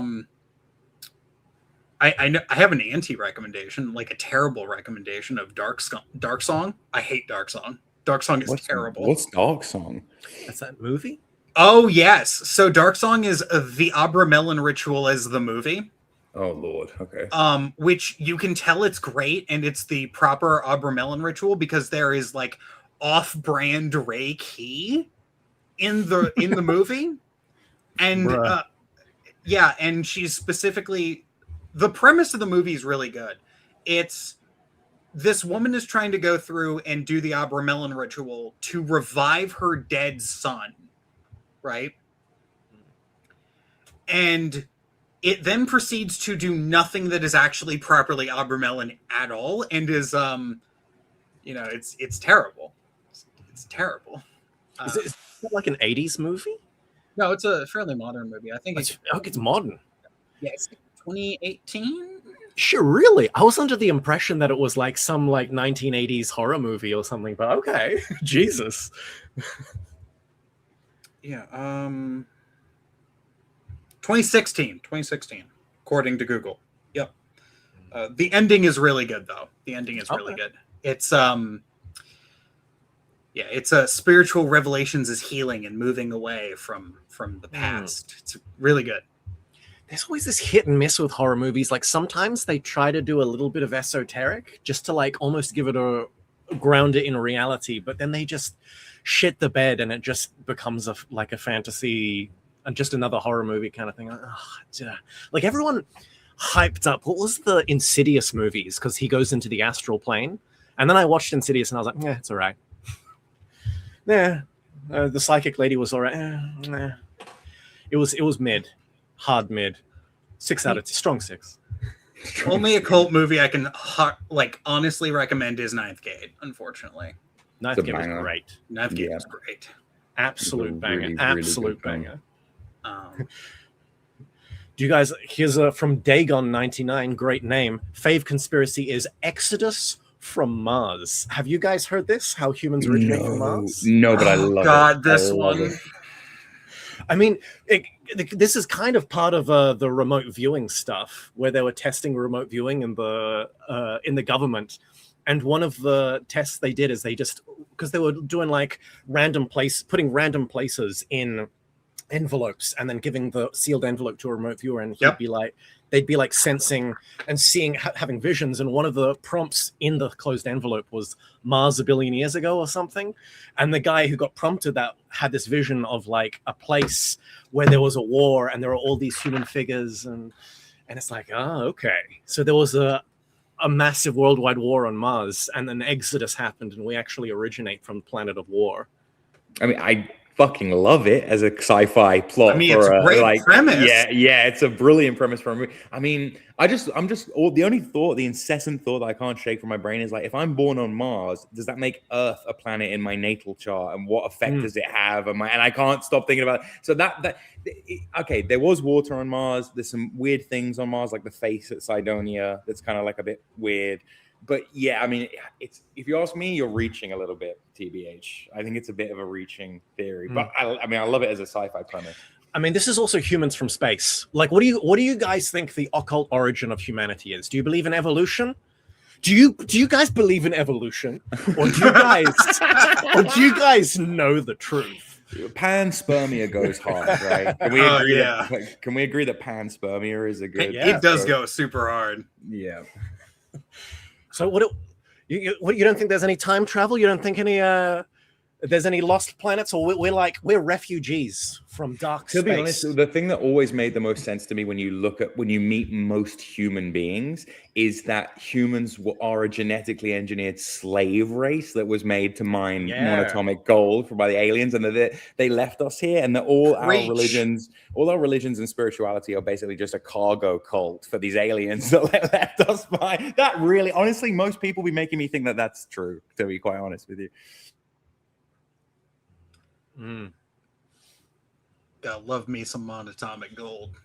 So do you think our reptilian overlords are still with us, Jord? No, the likelihood is that they fucked off. I think it would explain a lot of gaps. It would explain a lot of the missing links. It would explain, although so would cooking with fire. You know, there's these like massive leaps in evolution where we're like, how did our brains get so big so quickly? It's like, maybe fire, like maybe we discovered different things. I don't know, but that one, I both like it and it's plausible to me. Like, people really are that kind of, all the stuff Nietzsche talked about, like the mindset and morality of people, does suggest that we're kind of a domesticated form of livestock. Like, does kind of like quite bleak, quite black-pilled view, but no. I've seen that as well. Have you seen that? There was like a short going around a while on like Instagram and YouTube where animals, when you select for passivity and domestication, like if you get a fox and like a bunch of foxes and you like walk up to the fox cub, a fox cub will like react against you. But if you get the one fox cub that doesn't react and you're able to get closer to it and you take that one and then breed it, and then out of the kids you then do that same thing and you selectively breed for approachableness, kind of agreeableness, passivityness. The foxes naturally get like, you know, like a border collie where it's kind of a black dog, but then it has this white kind of nose, and then the ears become droopy. Like, foxes have pointy ears, but if you always select for passivity, the fox gets this white nose and its ears become droopy as a part of every single time they do this experiment. And it happens in other animals when they do it to like wild horses, when they do it to wild this. There's when you select for passivity and this agreeableness, traits of domestication appear in the animal. There would massive W for physiognomy, isn't it? Wow. So you can make this list of domestication traits, and then when you look at humans, we have all of the traits of domestication. Oh no! And so who domesticated us? I'm a house cat. Oh no. Yeah. So Gantz was right. That old anime. Aliens are just like, we're just cattle for aliens. It's so weird too, because like you hear all this and it's like, oh yes, we're domesticated, and it's like, all right, cool. By what? And why did they leave? And also, there is a phenomenon of like, here's the weird thing, right? With that theory. If you go through and you release domesticated animals into the wild, they will undomesticate. And so that is a natural phenomenon that we know of, right? So that implies that whatever did domesticate us is still around. Oof. Let's go. Yes. Like it's because eventually, if the logic of this kind of crazy conspiracy theory on the conspiracy theory stream is that you would go through and we would eventually undomesticate, right? But we haven't. We haven't gone feral. We haven't returned. There is some kind of lingering civilization, which really ties into the whole uncanny valley thing and the idea of vampires, like entities that look like us but aren't quite us and live off us and exist in the shadows, kind of thing. It's God, I got a theory on that one. I have a theory on that one. Me too, but I don't know if you can say it on YouTube. I can say mine. I can say mine. Dave, say yours. Okay, so you guys know the Bible, right? Yeah. Okay, cool. So there's a story in the Bible of the flood of Noah, right? Okay. Now, do you guys know the premise of the flood? Like there's the stated premise, and then there's like the secondary premise of like in the background there was the whole problem with like the Nephilim and the giants, that God was like, humans are a problem. Also, there's giants running around. I should probably just wipe the slate clean, right? Yeah, it's always like, oh, Noah was a drunken Sodom and Gomorrah or whatever, but actually it's that there were giants on the earth in those days. There's like a bit specifically about that. Okay. So here's my theory. And this is a theory I heard once, and I was like, this makes a little too much sense. I don't know if this is true. This is an unprovable theory. Everything like monstrous pre this event, which we have like records of this flood in multiple cultures all over the world, even where it doesn't make sense.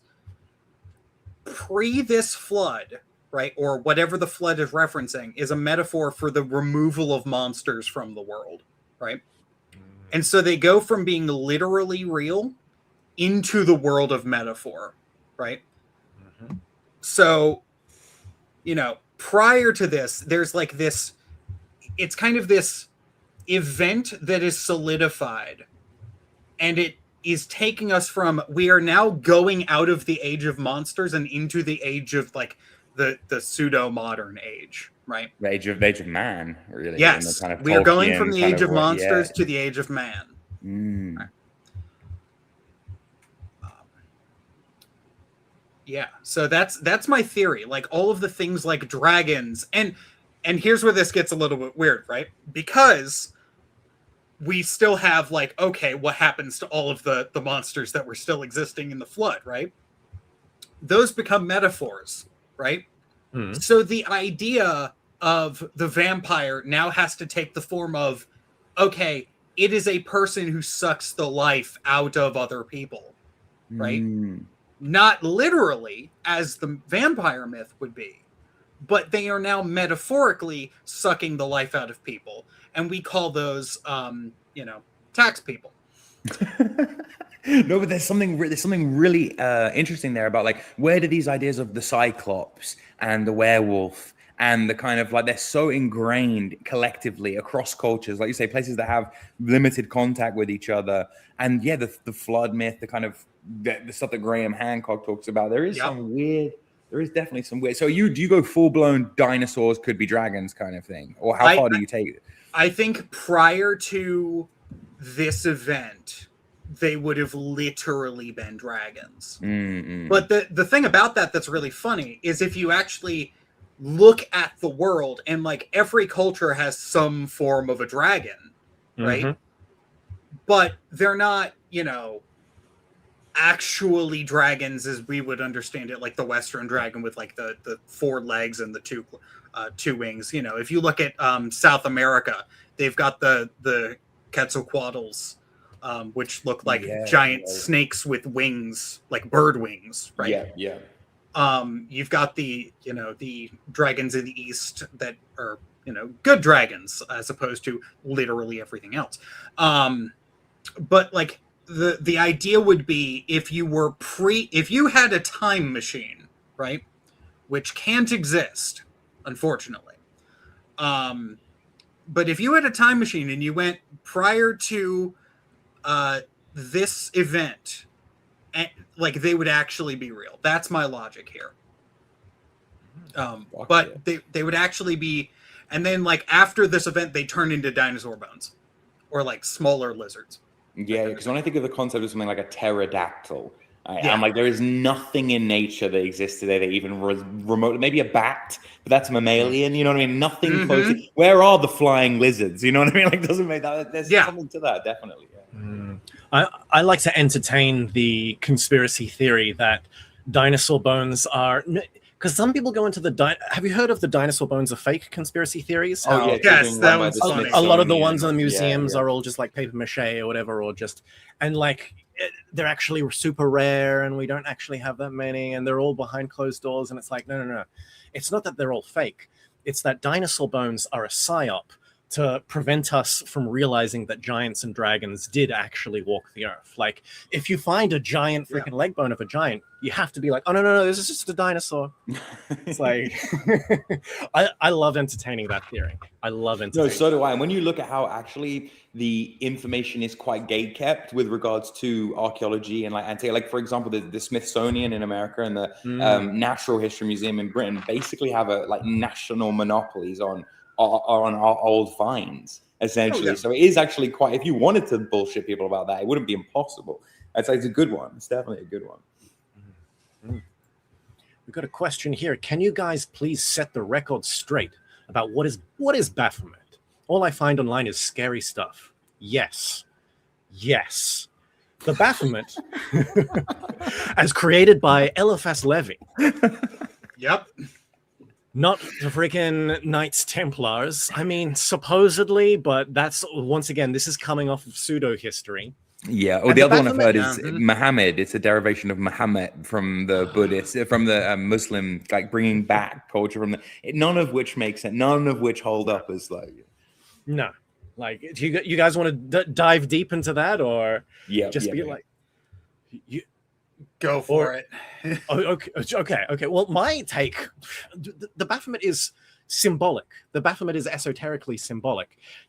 I have a very arcane or occult version of the Baphomet, in the sense that in the Western initiatory system, the whole point of initiation in the West is the incarnation of the word, which is, there's this, when you read old Rosicrucian texts, there's this incarnation of the word, or the word within you, this thing comes into you. It's not necessarily Eastern, where you have something already in you, like a kundalini that then arises. There's something external to you. I mean, you do some internal development, but there's something external that enters into you, that incarnates. And this is called the Christ, or really it's something light. It's this light. It's this being of light. But that being of light casts a shadow. And the shadow of this being is the Baphomet, which exists in the world within us. And what it is our trainer. And there's this whole kind of concept of, I'm just going off on a huge tangent here. The concept of the guardian of the threshold in esoteric, like Rosicrucianism and esoteric schools, they talk about this thing called the test of the mirror, where you would esoterically look in this mirror and you'd see a monster, but it would be you. All of your defects represented all as once. If you could see everything bad about you that you hide from yourself all as once, it would look like a monster and you'd shy away. And so you have to stare and look at that monster. And like that guardian threshold, that is the kind of the Baphomet, and it's the thing that tempts you. It's the Lucifer, the Satan that tempts you. But the tempting of you is an obstacle. It's attempting to train you. Because it's like, because you have free will. We have free will. You can just do things. But it's like, how do you actually increase your power? Really, it's like, if you want to make your muscles big, you don't just sit on a couch. You put some kind of resistance on your muscle and lift and struggle against it. So how do you strengthen your soul? You have to be like, well, I'm not going to, I'll give up drinking for Lent. I'm going to give something up. Like, I'm going to not do this. I'm going to deny myself that action. Yeah. And it's like a restriction. And then your soul kind of can grind against that restriction. It actually gives you more power.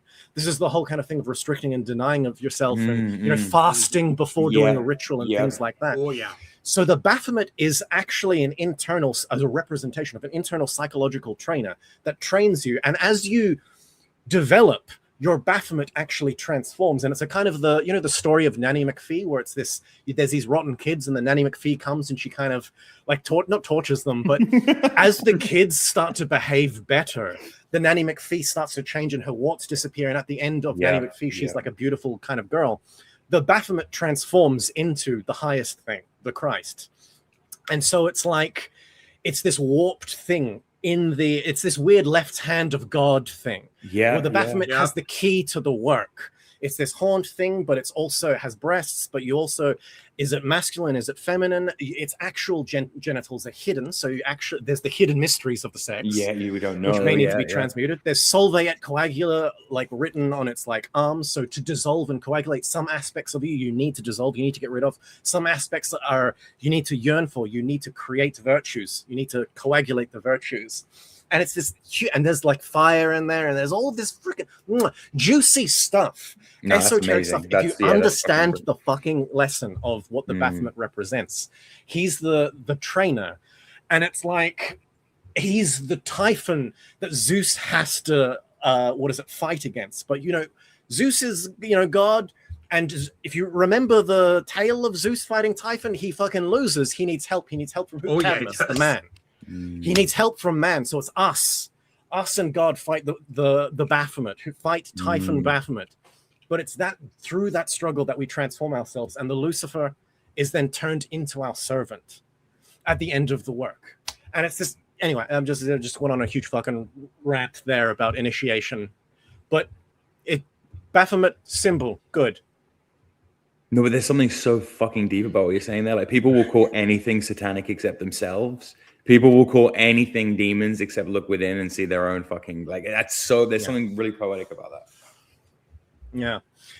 And people just don't get, and it's hard, and it's, because also Christians are just like Satan and Lucifer is the same thing. And I'm like, no, read Steiner, shut up. Oh God. Even, you get into any amount of esoteric Christianity and that goes out the window. Yeah. Like drops 3 stories and it splats on the ground like Looney Tunes. You read any kind of old demonology text that the church would have said, how dare you even pen this?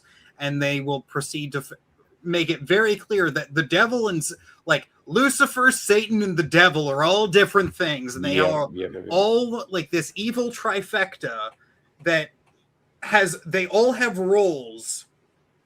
But you need to understand that the church does not want you making a separation of them at all. Because that means you actually understand what the hell you're talking about, and they didn't want that.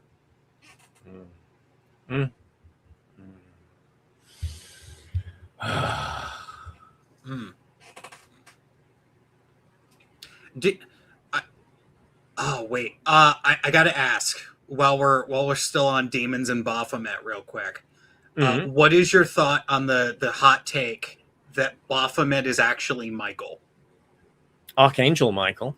Yeah, so the theory goes that Baphomet is the left-hand path version of Michael. They are the same thing, and they're just viewing the work differently, right?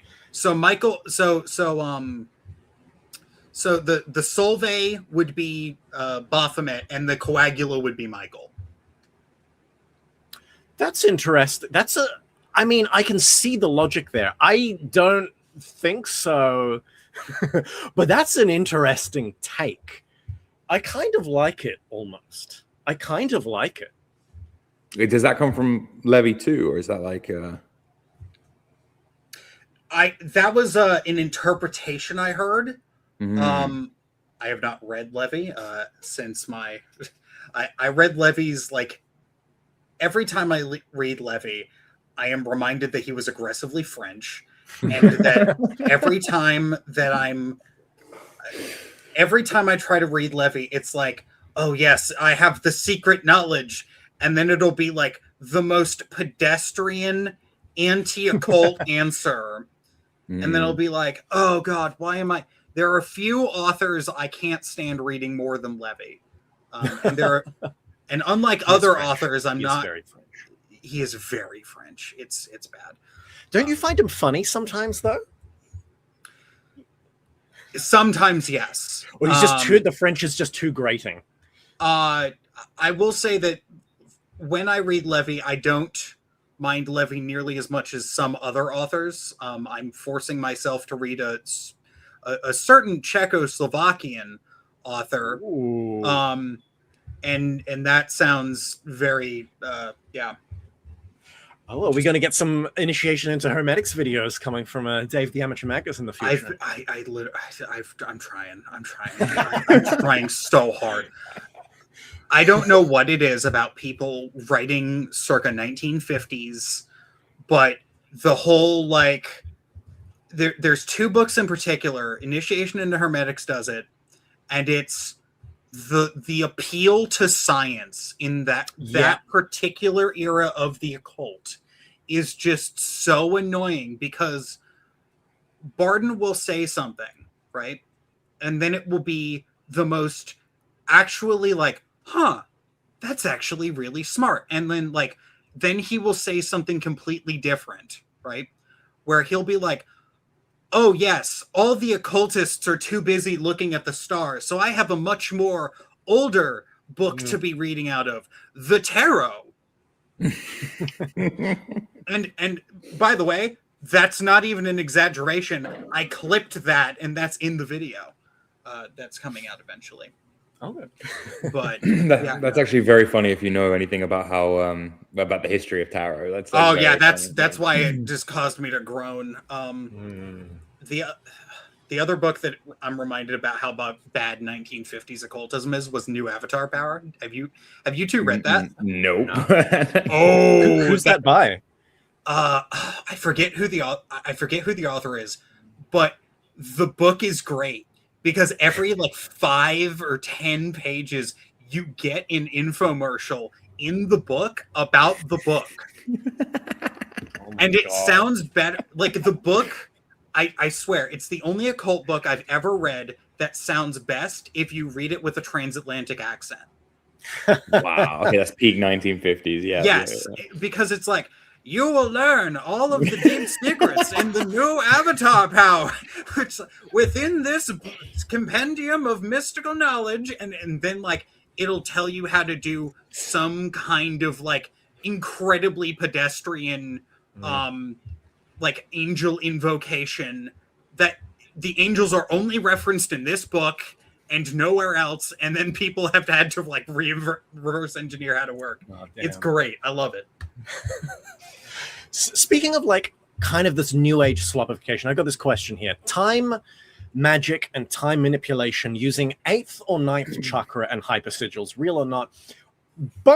Jumping off this question, because how they used science in the I find that in 1920s to 1950s, the equivalent of that today is new age people being like, you need to use the zodiac keys to unlock the DNA and achieve universal download. Yes. When do we go through the Lionsgate on this stream? And what the fuck is with the Lionsgate thing? What the fuck is with this? Hey man, 1 1 1 1 1. Don't you get it? It's a lot of ones. That's a lot of ones, dude. That's a lot of ones. I've seen crypto bros being like, Lionsgate, it's coming up, guys. Subscribe to this cryptocurrency. And I'm like, huh? Crypto bros are getting into freaking Lionsgate. What? Is there a psyop? Is this another conspiracy theory where the powers that be needed to not have people into hard occultism? So instead of reading Dion Fortune Regardie, they're like, let's make some slop. And the New Age movement is literally slopification of occultism, just to troll. Well, this is the difference between misinformation and disinformation, right? Misinformation, you tell someone something that's just wrong, and disinformation, you just flood, you oversaturate the marketplace with, so that any ideas that might have any efficacy to them just get absolutely lost in the weeds and the miasma of nonsense and bullshit. And I think when you see the CIA putting so much money and time into new age groups and new age movements and stuff, I think there is a lot of that. I think it is a lot of disinformation gatekeeping. Just make it look, smokescreen, basically. I mean, you go through and you look at it, it really does come back to the whole, there's a grain of truth that they have there, right? But the thing is, if you look at, just going through the general progression of how occult interactions work, right? You go through, and eventually you will get to something that is mildly painful. right? And the New Age people will say, with extreme vehemence and pitchforks, that the occult is not supposed to be painful at all. We are sunshine and rainbows. There's a reason we call it the love and light crowd. Oh, right? Yeah. And so you go through, like, if you look at Kabbalah, right? You go through the second you get out of material reductionism, you get to the sphere of the moon, right? And then you go to the sphere of Mercury, which they absolutely fucking hate Hermetics. I don't know why. As a Hermetic, I feel insulted. But the Hermetics end up going, yeah, no, there's some good and there's some bad here, right? And they will proceed to go, absolutely fucking not. How dare you? You need to go to therapy. I don't. I'm fine. Nothing I do is wrong. And then they will just take this and they will try to cherry pick only the good parts, right? And they're just like, it's fundamentally a rotten foundation for any form of spiritual development. Yep. And if you go into like the CIA, right? The CIA is pumping hundreds of thousands of dollars into these misinformation groups, right? And then they're going ahead in the same breath and funding shit like remote viewing. Like, there's literally a CIA paper about how fucking magic works. Yeah. Right? And it reads like techno jargon. Yes. Yeah. What the fuck? That being said, just to stir the pot, because there's the questions on the screen. Time magic, real. Time manipulation, real. 8th and 9th 100%. chakras, bullshit. Hypersignals, real. Yeah, exactly. Literally, yeah, 100%. And in fact, when it comes to the idea, if you just look at like Austin Osman Spare, the basic idea that magic works through your perception and through your belief, and time being incredibly subjective, like it's possibly one of the easiest things to manipulate in terms of magic, your own perception of time. Can you slow time the fuck down for yourself? Can you speed it up? Yeah, go do something fun. You know what I mean? Like, and just take that idea and extrapolate out. Yeah, you can absolutely manipulate time using there's literally the whole thing, and people are always like, oh, can I do magic to go backwards and forwards in time? You know, if you call up the right spirit and do proper evocations, you might be able to learn that. Yeah, allegedly, if you know where to go. I don't know. Maybe that's real. Maybe that's a thing. Maybe it's in the CIA files. I don't know.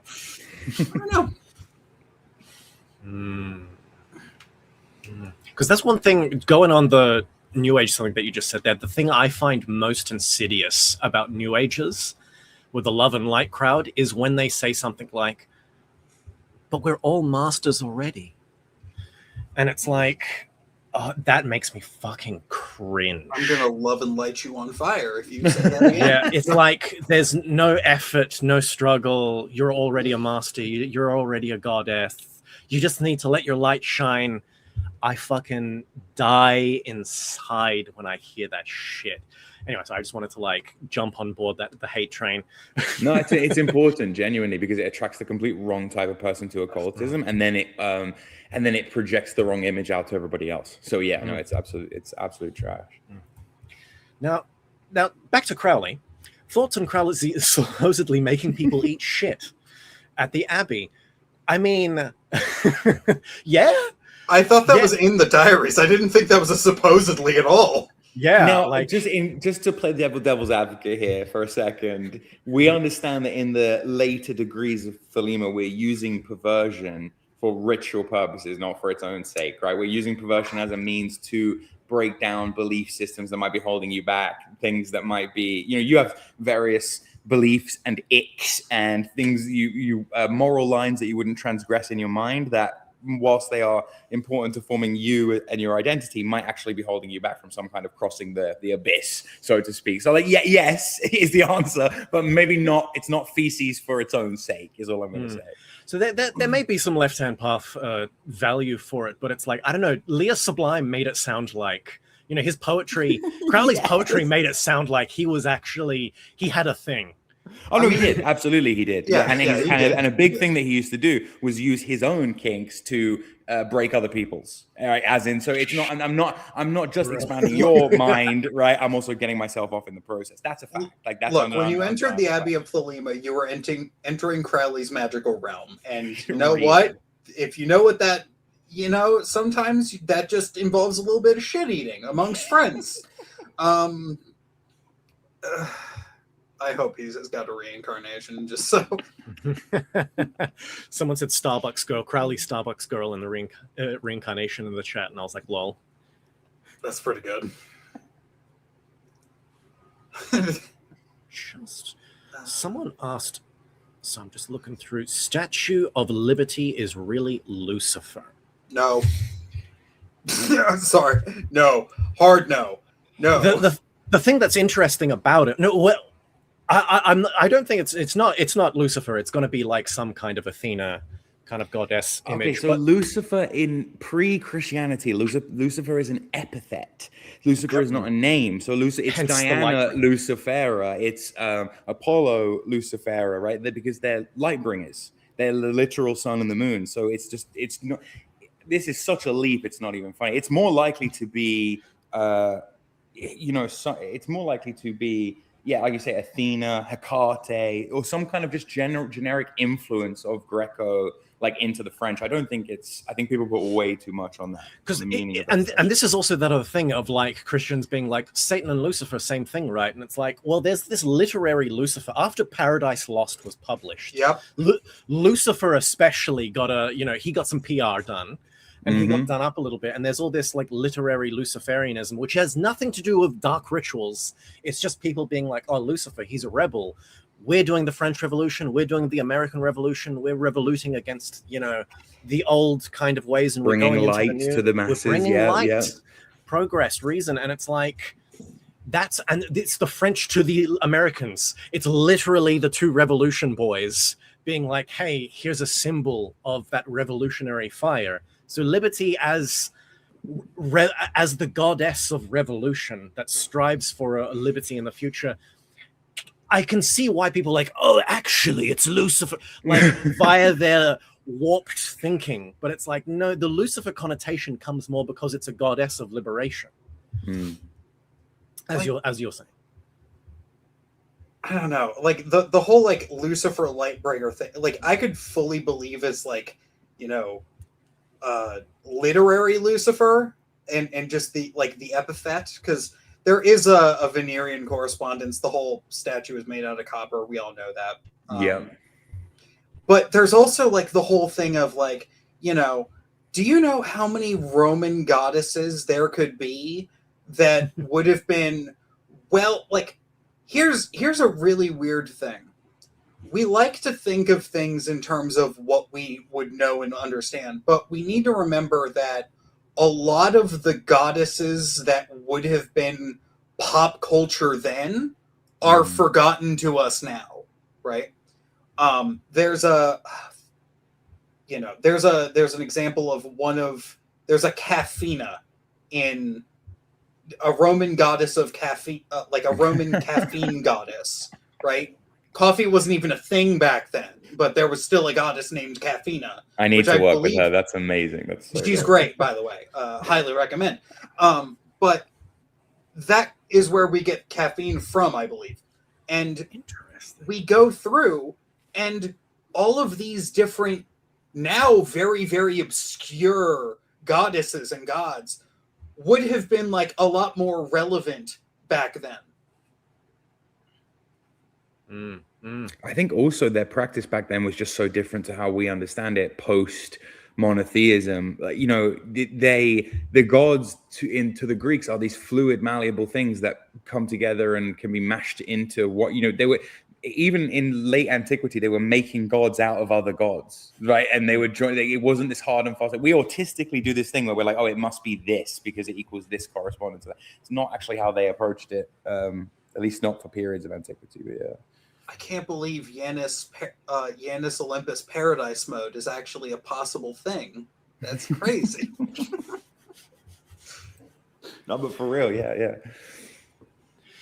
How do you guys feel about the Saturn worship thing? Do you guys get asked about this a lot? Yes. Ugh. Yes. I feel like every live stream, someone's like, "What do you think about the black cube worship?" That I've got some thoughts on. Go ahead, Dave. It's a quagmire. Yeah, go ahead. Okay. So the whole black cube thing is really funny to me because it is once again like an exercise in just going ahead and just confirmation bias manifesting as many possible threads to your conspiracy as possible, right? Mm-hmm. Excuse me. But because like you'll start and it'll be like, oh, it's the black cube worshippers. They're all worshiping Saturn, right? Who is actually Satan, because what's astrology? And so they'll go through and then they'll see, oh, there's a hexagon, but that hexagon's actually a cube. And it's like, did they plant a cube into the planet Saturn? They're mocking us every single time. I don't know. Go ahead.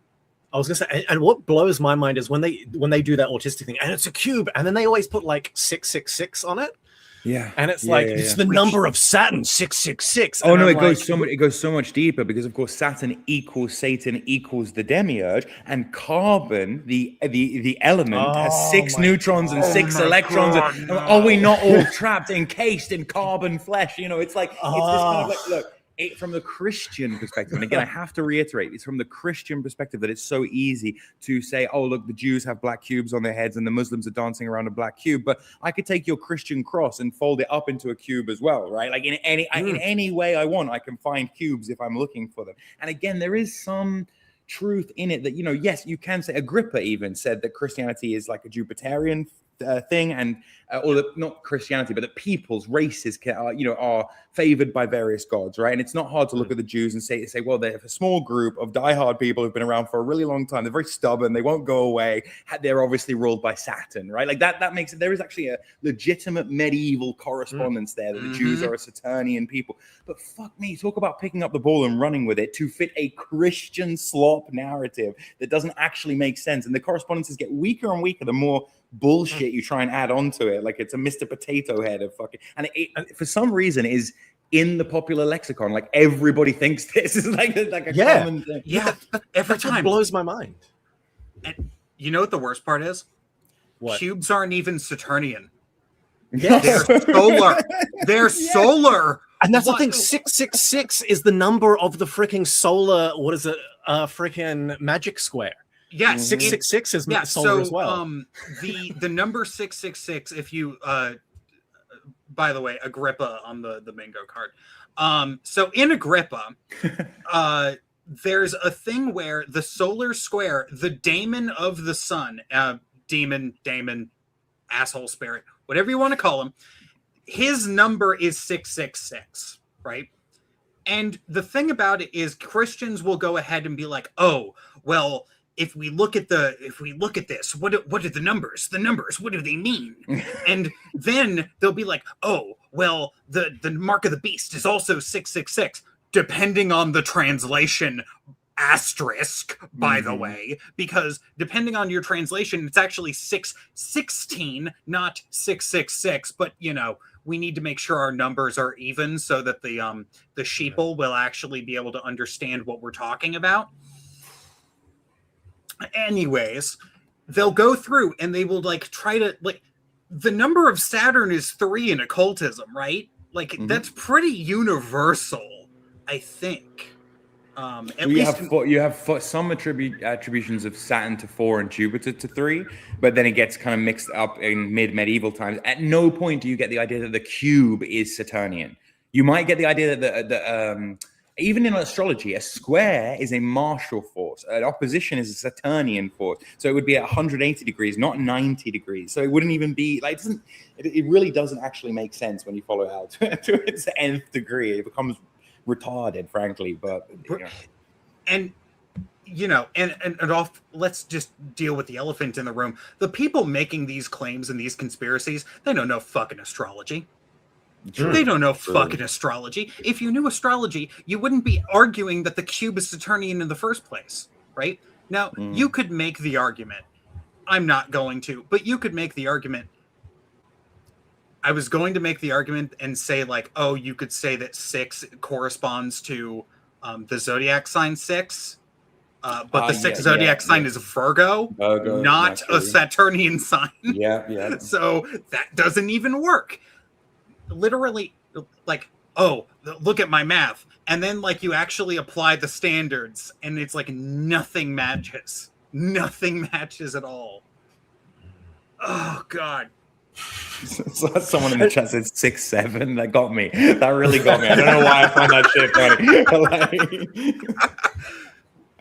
Yeah, and the other thing, one last thing of that as well, is also people forget Saturn as a deity ruled the golden age of man. In Hesiod's Ages of Man, different gods rule different ages, and Saturn, the best times were when Saturn was ruler. It's like he's the golden age ruler. The cube has nothing to do with Saturn. 666 is not the Saturnian number.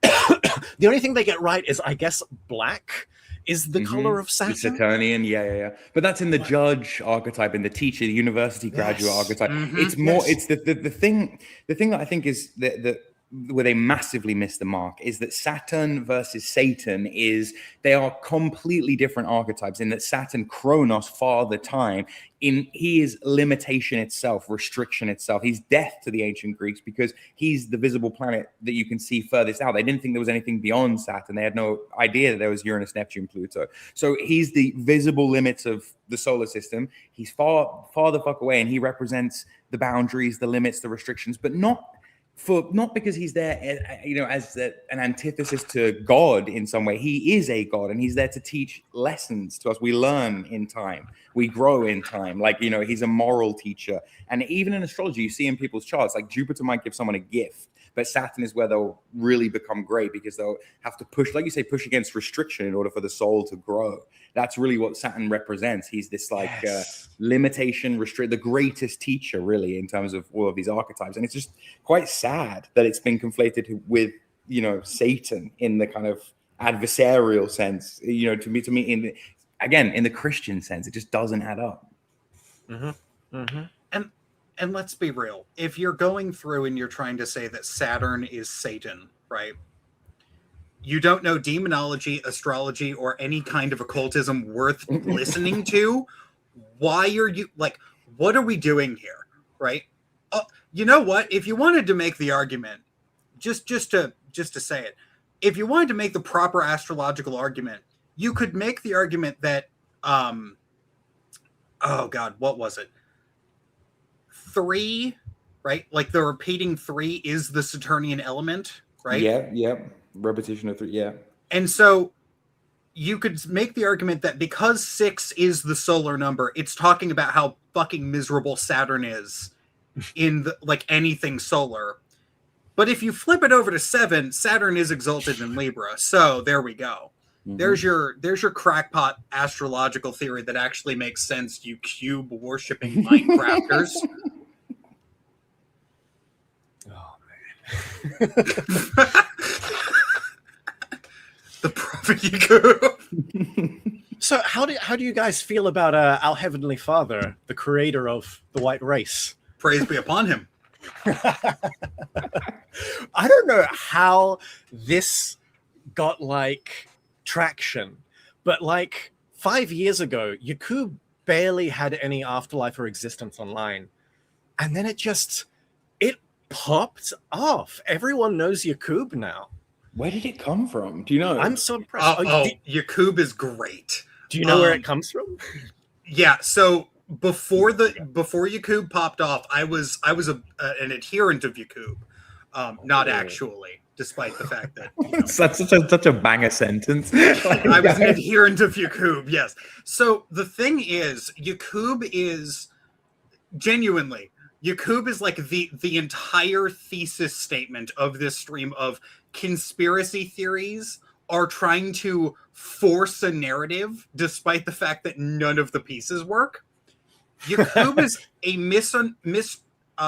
translation of Jacob, right? Oh my God, of course it is. Yeah. So it's a biblical allegory. And the premise is that Yakub is a big-headed scientist from inside the Earth.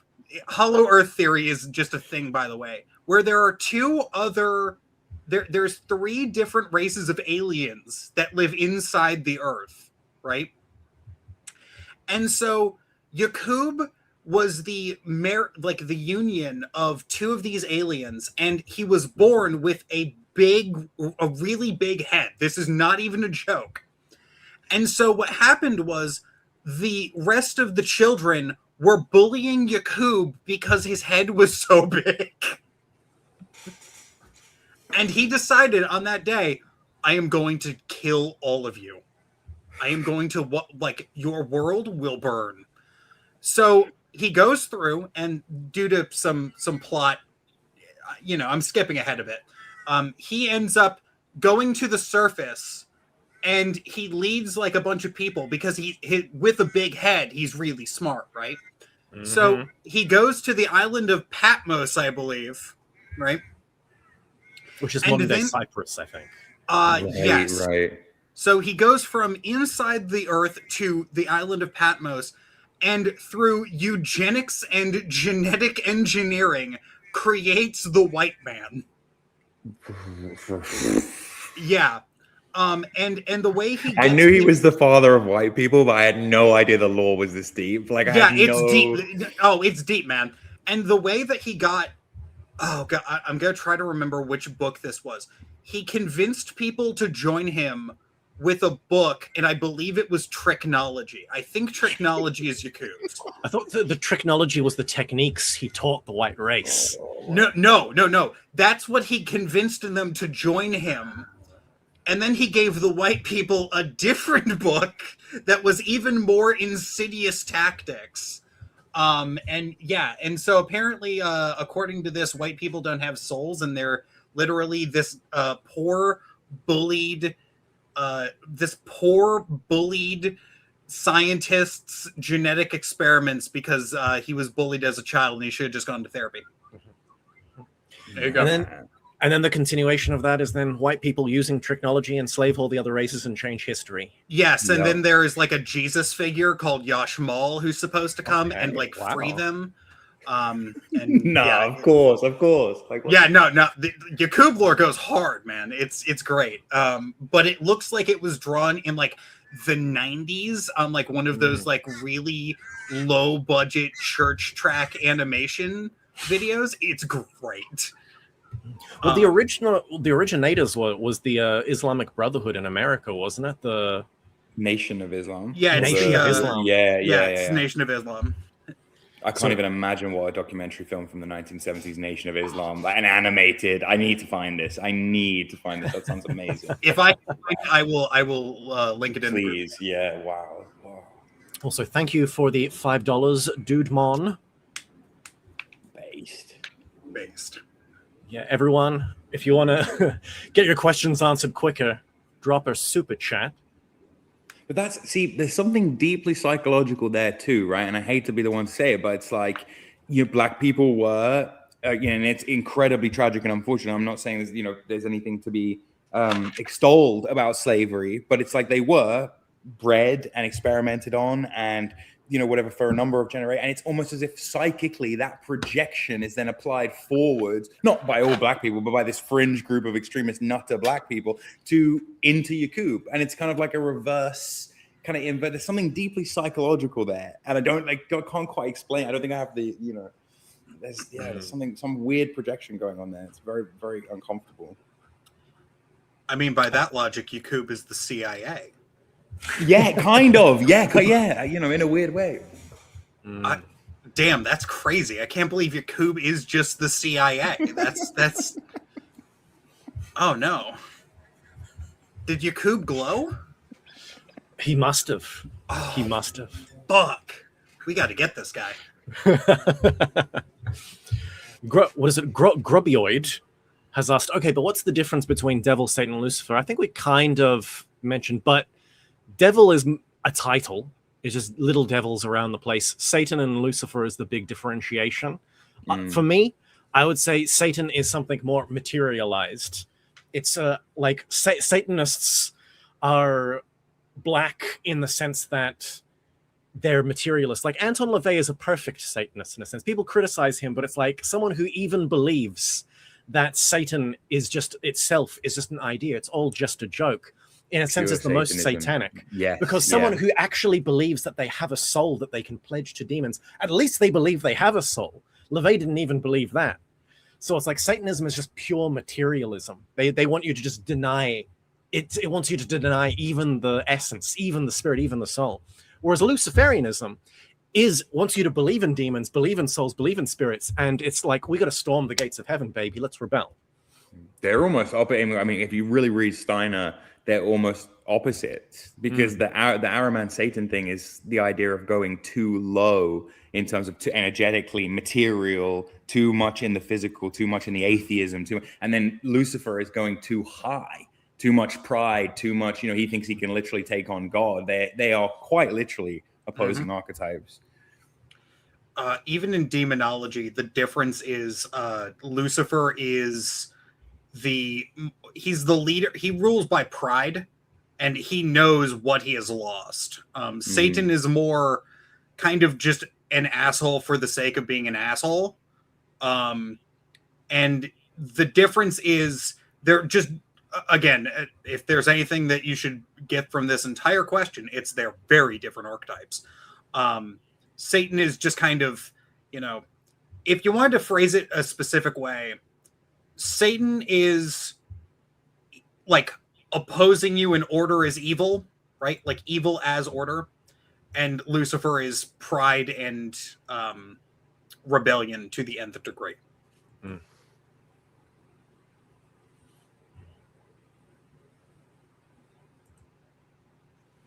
Oh, did that just say I hate when Barden brings up mitochondria as the powerhouse of the cell? Yeah, I was just bringing up some of the funny comments as I was going through looking for questions.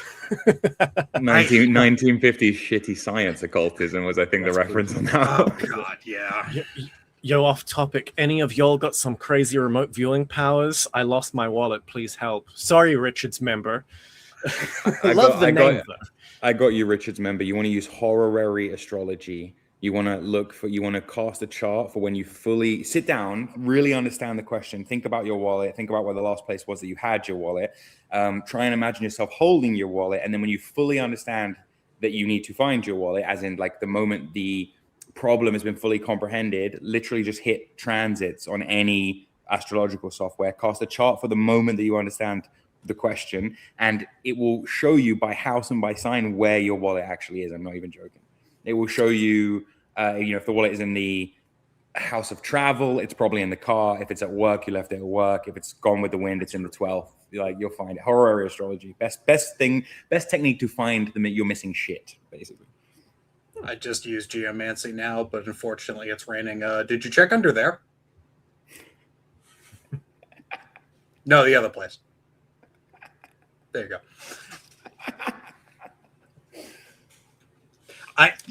You laugh. The amount of times I've said that to people and they've checked just reflexively, and it has been under there. That's brilliant. Yeah, absolutely. Richard's member with an interesting question again. What's the intersection of Christianity, Judaism, and Hermetics? How much time we got? Well, actually, we're over 2 hours. How much time do you got? Are there many intersections between those things in various different There places? are quite a few, but they're very strange. So, God. I was just going to say, with Christianity, early saints, especially around the North Egypt, loved Hermes Trismegistus and wanted him to be a saint and talked about him a bunch. And then in the Renaissance period, you get the Hermetica translated into Latin, and so you have once again a Renaissance and Christians talking about Hermes once again. And so there are these weird crossovers with Hermetica and Hermes into Christianity. But with Judaism, I feel like it's more like Neoplatonism kind of bleeding in, and maybe some pseudo-Gnosticism, or not pseudo, but Neoplatonism and some Gnosticism bleeding into early Judaism, and then kind of manifesting and flowering years later as Kabbalah. So the way that it kind of works is Judaism and Christianity have no relation whatsoever, obviously. None whatsoever, as we are fully aware. But the way that it gets started is that Christians, specifically early modern Christians, had this idea that Jews were hiding all of the secret information, right? So there was a large amount of them around when Kabbalah was being developed that was looking into Hebrew. And you had, I believe it was Ficino, who said something to the effect of, we are going to gloriously appropriate all of this knowledge from the Jews because they don't know what they have, which is the most Christian thing you've ever heard. Yeah, so they go through and they do that, but then there's also the introduction of the Corpus Hermeticum, and early, like, the esoteric Christians looked at the Corpus Hermeticum and they realized, holy shit, this is the guy who taught Moses. That is actually what they thought. They thought this was the teacher of Moses. Clearly, we need to read this, not realizing that Hermes Trismegistus was more of a god form than it was an actual person. So that's where it comes in. Where a lot of people seem to get seem to not really understand is that Hermetics kind of takes over and all of the esoteric Christianity is subsumed into Hermetics, which was the exact opposite of what they were trying to do. Then Judaism comes up with Jewish Kabbalah. Christianity steals it, goes, well, we can't convert people with this, drops it, and then Hermetics goes, yoink, as is common for all Hermetics throughout all of history. Hermetics has a very large tendency of going, oh, you're not using this? This is spiritual? Oh, this is still really good? You didn't develop this at all? Mine? I will be taking that. Yeah. Hermetics just love stealing spiritual tech. That's just all we do. Based. Signed, Hermetic in chat. Thank you, Dagon99, for the $5. Projected World for the Age of Aquarius. Everyone wants to say the Age of Aquarius is going to be fun times and we're going to lower all the borders, but I think my conspiracy theory is Aquarius is ruled by Saturn, so get ready for bite the pillow. We're going in raw. I don't think it's going to be sunshine and rainbows at all. I think quite the opposite. We left the lube in Age of Pisces. Yeah, exactly. Yeah. No bed of roses, no music playing, just...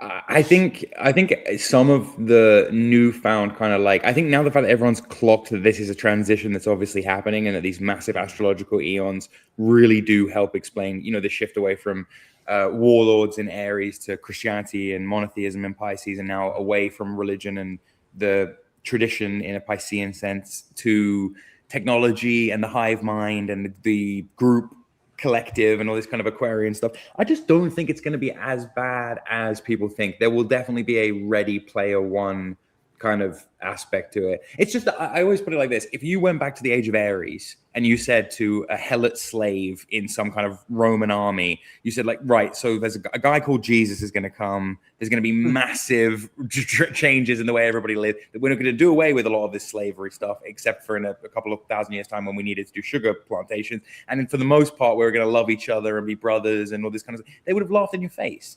And I think in the same way, when we say Aquarius is going to be very technological, and I think we're a bit black-pilled about it more than we should be. Don't get me wrong, I don't do the hippie love life, fifth dimension, it's all going to be a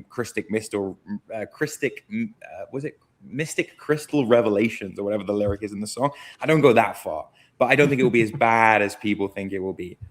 I everything you can imagine, dystopia, technology, all this kind of stuff, yes, but to limited degrees. I don't think it's going to be as bad. That's interesting. On that note, let me just bring this up and say thank you for the $5, Rafaelidius. Now, you're asking about Ghislaine Maxwell and her connection to Atlantis and the Epstein shenanigans. We massively talked about this at the beginning.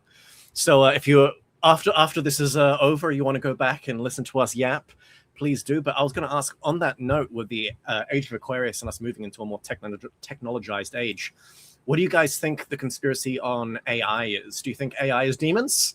Or do you think AI is alive? Or is it just all a shadow? God, it's more Age of Mercury bullshit. Interesting. Fucking so prior to the whole idea of the Age of Aquarius, in the Arbitel and various other grimoires, there's the idea that there's planetary ages. And I mentioned earlier in a joking conspiracy that Nietzsche killed the demiurge and that ushered in the Age of Mercury. Mercury, yeah. It's not entirely true, but we currently live in, if you believe the New Agers, we live in both the Age of Mercury and the Age of Aquarius at the same time. Oh no. Yeah. So I think that it's just kind of like yep.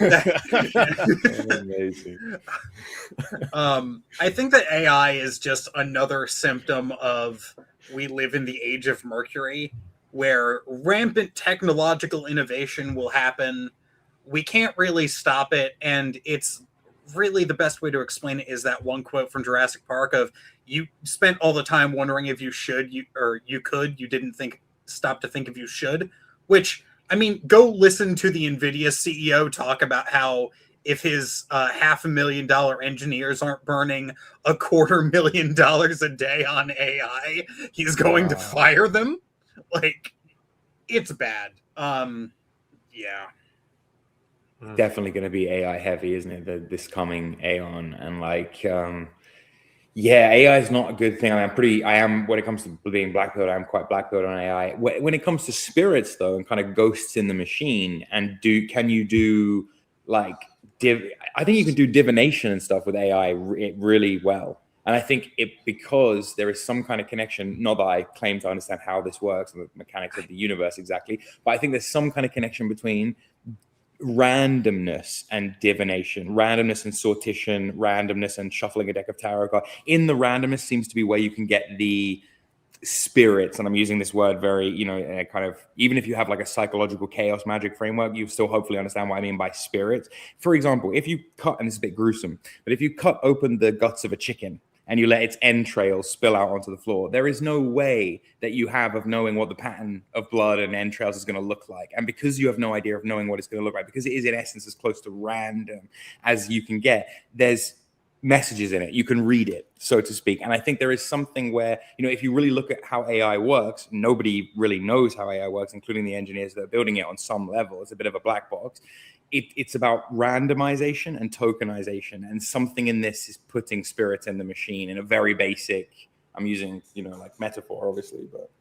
That's so interesting. I've only found AI to be terrible at divination. That's so weird. How are you prompting it? Would be my. Like fucking. There's another problem.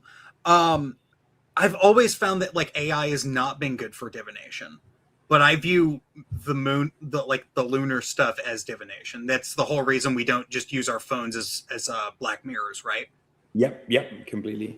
Yeah. So like that was my understanding. But if no, I'm gonna have to share notes. I need to. Yeah, no, I think we're the kind. There's a guy I would recommend you all follow on YouTube, actually, called Jordan McKinney, who talks about this and talks about how like you can get high level LLMs and ghosts in the machine, to put it simply, without like completely bastardizing some of the stuff he talks about. Really, really fascinating stuff. I do believe that the next breakthroughs that we have in something like the problem with astrology, for example, for the longest time was we had too much data and no way to process it. But if we train an LLM to actually quantify this stuff, don't be surprised if we start getting like psychic oracle AIs in the future and shit. I genuinely believe that. We need to monetize that before anyone else does. We need to get together and make an app.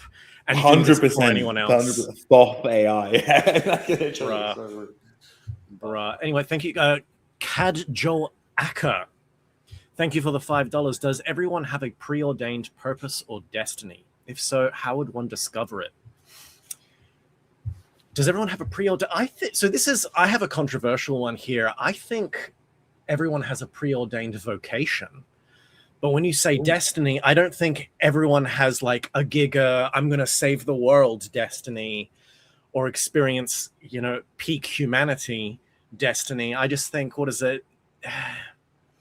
Some people maybe get blessed by the stars. In that case, they have a greater destiny. Most people just NPC, normal person consciousness, NPC. There's nothing too special about it. You just live in life, bro. Enjoy it. But it's like, how do you discover your vocation? How do you discover the correct way to live? That's the meat of this. What do you guys think? Do we just break out the astrology answer again? Oh, well, that's the thing. I was trying to avoid it, to be honest, because in a birth chart, you can see that's what I'm thinking.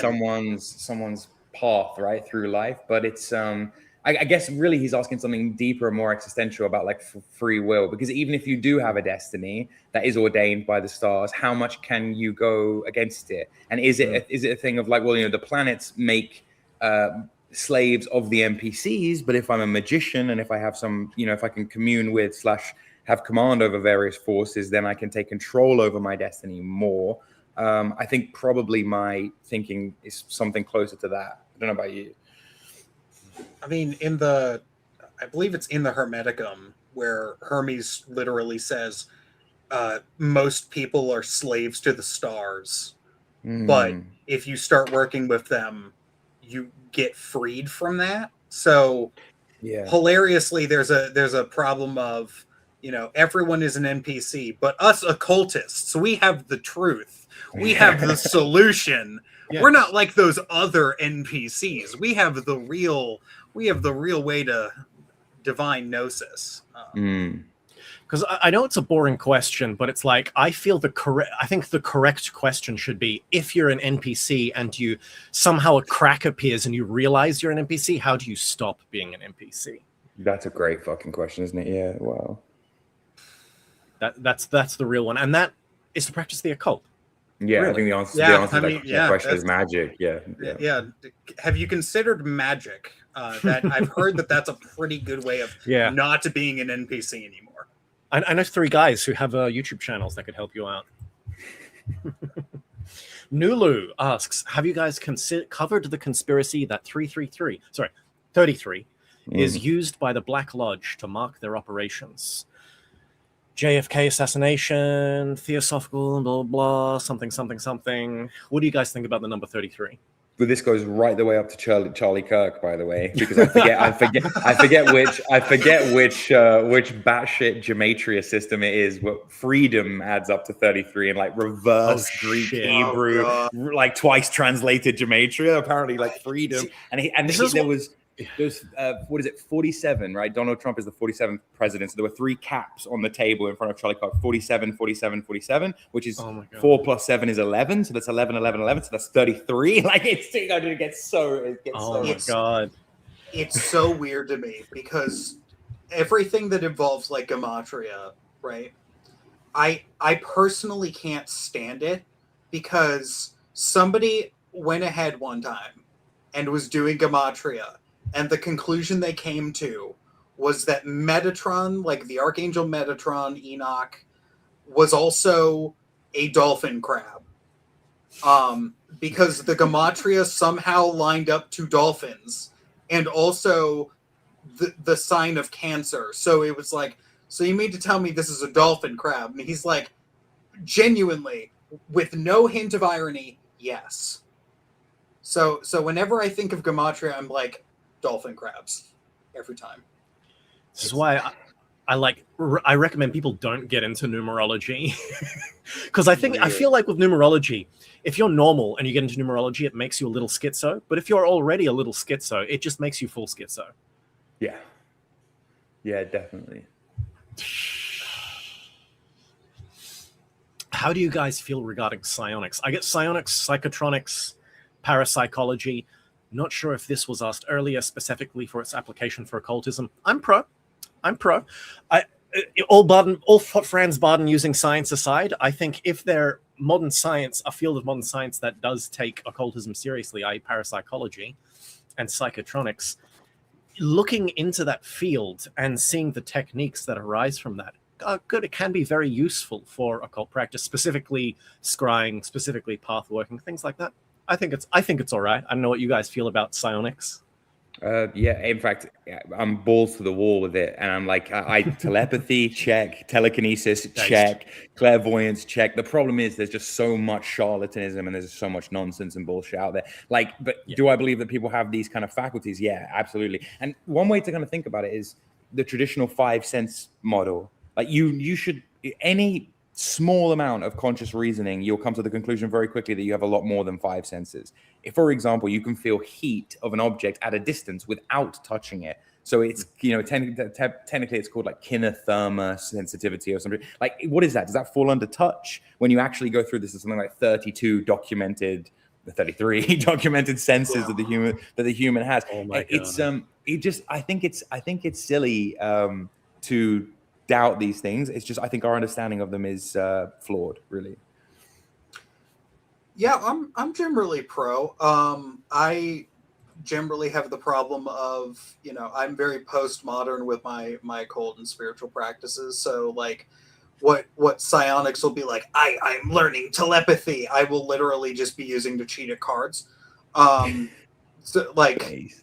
you know, you go through and it's like, oh yeah, like how do you do this telepathy, and how do you move psi balls and all that stuff, and it's like, really, like, it's kind of a really good, it genuinely is a really good onboarding into what I think I would call more proper occultism. Yeah. A good on-ramp into that kind of, Yes. Yeah. Also, thank you, Dagon, for the $5. To what extent do nations' races have destinies in terms of steering mankind overall? I really think space travel is the next leap. I have opinions on this, but I want to hear what you guys think. What do we mean by nations and races? So this is one thing that you can kind of go into, because there's people like Dion Fortune and Evola. Well, Evola definitely, but even Dion Fortune will be like, each race has a race angel, in the same way that in the same way that you have a guardian angel. Races, an entire race will have a guardian angel. I hope that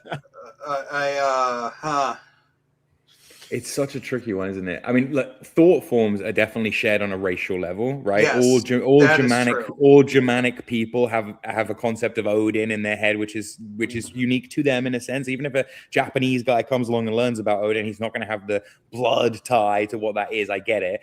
And in a way, like, again, typical astrology answer, but you can cast a birth chart for a nation, right? So look at the nation of America. Yep. If you cast a birth chart for wherever the Declaration of Independence was signed on 1776, you'll see America is a Cancer sun and an Aquarius moon. And in mundane astrology, the sun speaks more to the leaders, and, you know, Cancer, very in-group, out-group. None of the American leaders have a clue what's happening in any country that isn't America. It's very emotional and Cancer-driven.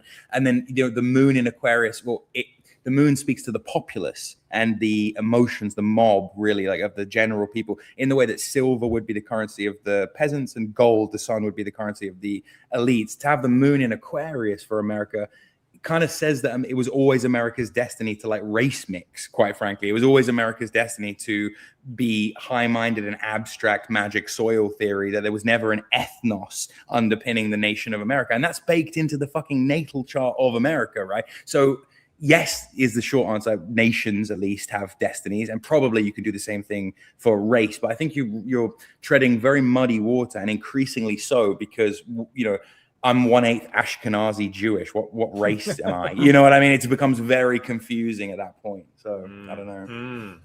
I mean, I think the concept is once races mix and coagulate together, a new race arises. So Americans are no longer Europeans, they're Americans. And that's hilarious, because now we're trying to well, actually, that's not even entirely, that actually does make sense in a weird way, because we do know scientifically Americans, compared to Europeans, Americans are more prone to risk taking. 100%. entrepreneurial, innovative. They push the like mental limits of tech and science way more than any other country that's come out of Europe. 100%. Yes. So that is like, you know, if we're going by like, is America in a race, right? What about like nations that are no longer existing? You know, is Circassian a race? Are Soviets a race anymore? Right? Like, how does that work? Good point. Yeah. So we go through and we have to figure that out. But like, okay. Anyways, nations do have a natal chart, right? And there's a lot more that goes into it than like what people would think. You know, we currently are going through. There's some weird thing about how when Jupiter and Saturn aspect each other, something bad happens to the American president that's like baked into the American like natal chart. It's really weird. Yeah. Which I think that's coming up, right? Is that coming up? Oh, I'd have to check, but it sounds about right. Yeah. So we're due for one of those horrible events. But you know, you go through and like every time we have this, there's this ongoing story about like what is the nation going to do, right? And then now we have the problem of, okay, well, what constitutes that, right? So now it's we have to figure out what is the natal chart of like, you know, America's actually probably the easiest example. You can really figure out when America was born. But what about like, you know, China? Which China are we going with, right? Ying or Ming dynasty, or are we just going with modern China? like what, you know, how far Same back with do India, you have to actually. Go? Yeah, India, China, like, you know, the whole Ottoman Empire. And yeah, wait, does England and the City of London, because the City of London never seceded, do they have different star charts? Yes, yeah, technically. And even England, it's like there are 3 debated ones, because do you take it from the coronation of so-and-so, or the Battle of Hastings, or the this, that, and the other? And it's kind of like, well, you know, it's hotly, like you say, America is one of the easiest ones to do this on, because it's a relative, or maybe South Sudan, because it was last Tuesday or whatever, you know. But with the destinies of nations, where do you see the destiny of mankind going? Because I'm pretty sure in the next 10 years, I don't know, New York will get nuked and Shanghai will become the economic capital of the world. Like, what do you guys think? What do you guys see? Oof. I think we go to the stars, don't we? Still believe in what, sorry? Do you know John D. Lore at all, Jordan? Yeah, a little bit. Okay. Are you familiar with the story about how he created the British Empire? Yeah, coined the term. Yeah. Okay. So part of that is he allegedly made a deal with the Enochian angels in order to make England the #1 country in the world and to always make it the main character of the world. Tracks. Except until recently, the last 100 years. Here's where it gets funny. Because the logic here is that they agreed, saw what was happening in England, and went, I see. Modern England no longer has a connection to previous England, so we need to continue this somehow. So the logic is that they kind of rules lawyered it and gave it to America instead. Yeah. Tracks. America really was like the military industrial arm of like the British Empire anyway, and then it just kind of, you know, the arm that attacks itself. Very interesting. Like there's something to that, definitely. Yeah. So, what do you guys think about space travel as well? Do you think we're gonna get into space, or is space fake? I think space is real. I think we see the limits of our solar system. I don't think we can go much further than that. It would be nice to see middle of age of Aquarius. It would be nice to see humanity take off to the stars. Middle of age of Capricorn, we can start having like full-blown interplanetary wars, and that'll be based. Oh, yes, based. Yes. I want planetary mining so bad. I just want to become an asteroid belt miner. That's what I want.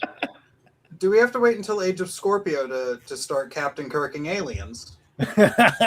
Based, also base. Candy Stuff Corpse, thank you for the $2. Does anyone have an opinion on Stephen Mace? I don't know who that is. Do you know who I don't know who is? that is. I feel like we all need to find that out right now. No. Yeah. Lampshade, thank you for the $5. Correction or correction? Okay, one of these questions. With God's PP, Jesus Christ, touching like Michelangelo's painting. Also, Jackie Chan, Falun Gong. Do you guys... Jackie Chan, Falun Gong in the same sentence is fucking brilliant, man. That's so good, dude. There's a lot going on in this question. I mean, there's no question mark. So is he just saying this? Does he want us to talk about Falun Gong? Do you guys know much about Falun Gong? This isn't a question. This is a statement. This is like...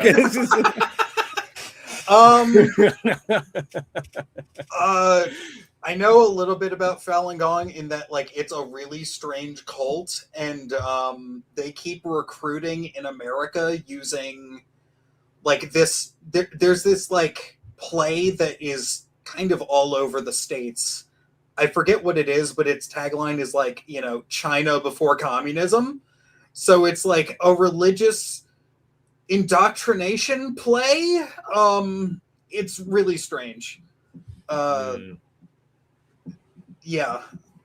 Because I know, from what I know of their system, it seems to be a Qigong-like system, but instead of making like an energy circuit, you're making a kind of an energy circuit, but instead of in the dantian, it's in the chest.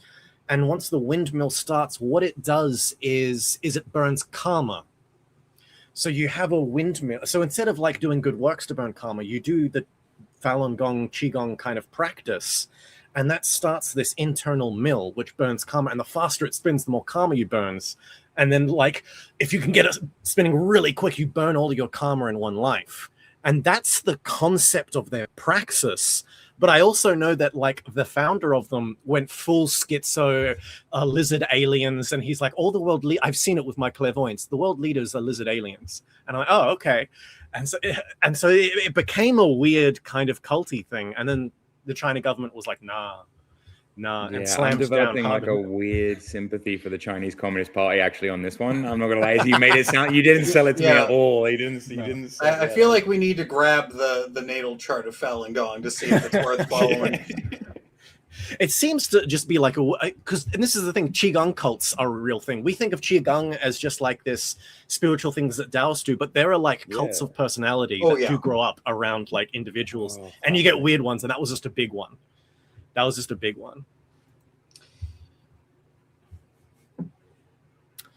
Guys, if I drink your blood, do I become you? You're 74, aren't you?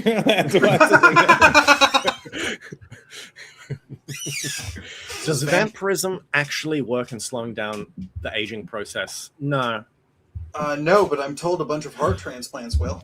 Oh, actually, no, does it? Wait, well, isn't that rich guy getting his son's blood? Isn't that whole thing? Oh, no, absolutely it does if you're doing full-blown blood transfusions. Yeah, and also energetically, I genuinely do believe. Have you guys ever seen a couple who've been together for like 50 years? They're the same age, but the wife is like hella young looking and the husband is like, looks like he's about to die. And it's very clear that the wife is psychically draining the husband's vril. I do think there is something to this. There is something to this. Like, you know what I mean? There's something to the psychic vampirism having that effect, definitely.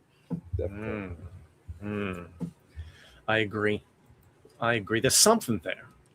Here's another one from Android Fluff. Does the name we're given at birth matter in a divine sense? Not in a divine sense, but I think there is some kind of random divinatory sense to your kind of name. That does nominative kind determinism. of Yeah, 100%. Yeah, what you call things. Yeah.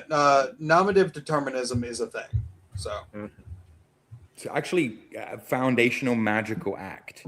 So when you name something, you have an understanding of it. When you name something, you, in a sense, have control over it because you can call it by its name. It's the first job that God gives to Adam, for example, in the Bible. He says, go around naming stuff, right? And then that's kind of, if you buy into this idea, bit woo, but if you buy into this idea that all the animals and bacteria and lower sentient life kind of render the world in, and we're not here to render the world, but more to add meaning to the world, then giving something a name is actually foundational to the creation of meaning in a way.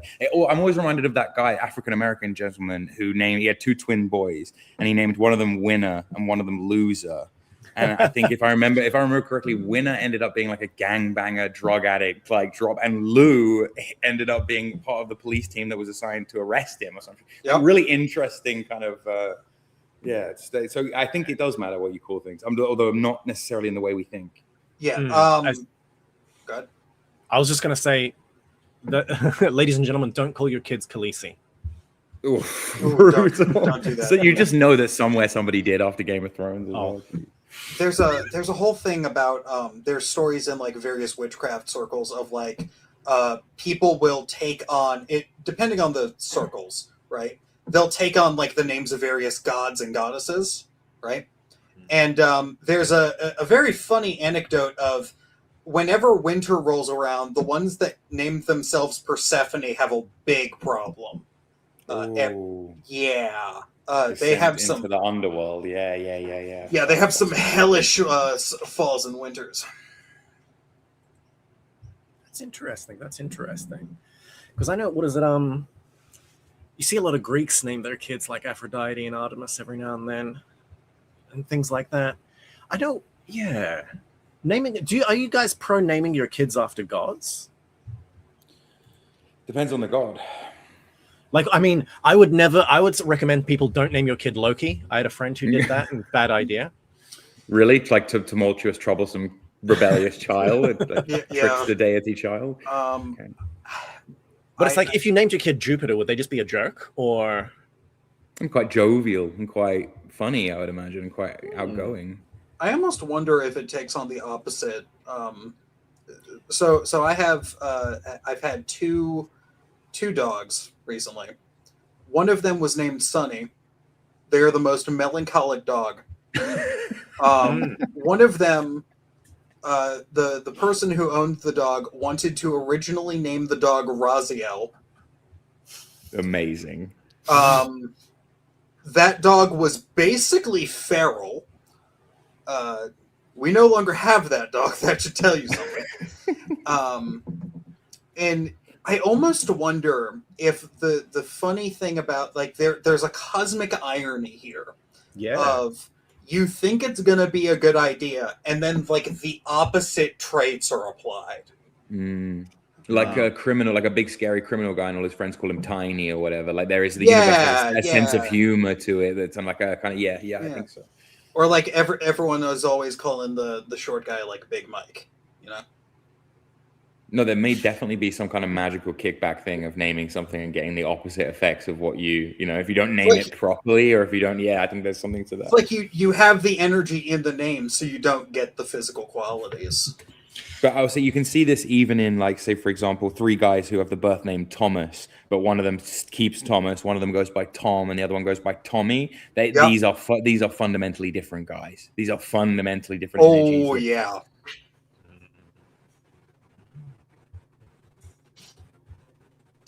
Guys, if the spirit world was revealed to the mainstream, would it be a bigger rupture than Alien? So this is basically spiritual metaphysics versus alien conspiracy theories. Hot take: the aliens are just the Fae. Mm-hmm. Yes, based take. This is the plot of the new Dan Brown novel. Dan Brown has managed to write the same book 5 times. It's always Harvard professor Robert Langdon, aka Tom Hanks, goes to find someone and they're dead in some big institution. And in this one, it's an Elon Musk type character, and he's got the scientific proof that the spirit world is real or not real. Definitely one or the other, we don't know. And then somebody offs him right before he can release it. He holds a meeting with like a cardinal, a rabbi, and it's not like a bad joke. Like that sounds like a really bad joke, but it's actually the plot of a Dan Brown novel. No, I don't think it would, is the answer. I think life would just rumble along same as normal. And I actually think that there is evidence for the spirit world being real. If you want to look for it, you can find it. I think life would just continue as normal, to be honest. I mean, like, if the spirit world is real, I actually think it would be a problem because we'd have a bunch of really, really shit crypto occultists now. Yeah. So true. My life is like, if the spirit world like merged with the physical, right? And literally just that would be even more disruptive. But at least we wouldn't have snake oil crypto salesmen of like, I'm going to teach you, like, hi, I'm crypto occult bro, and I'm going to teach you how to manifest whatever you desire.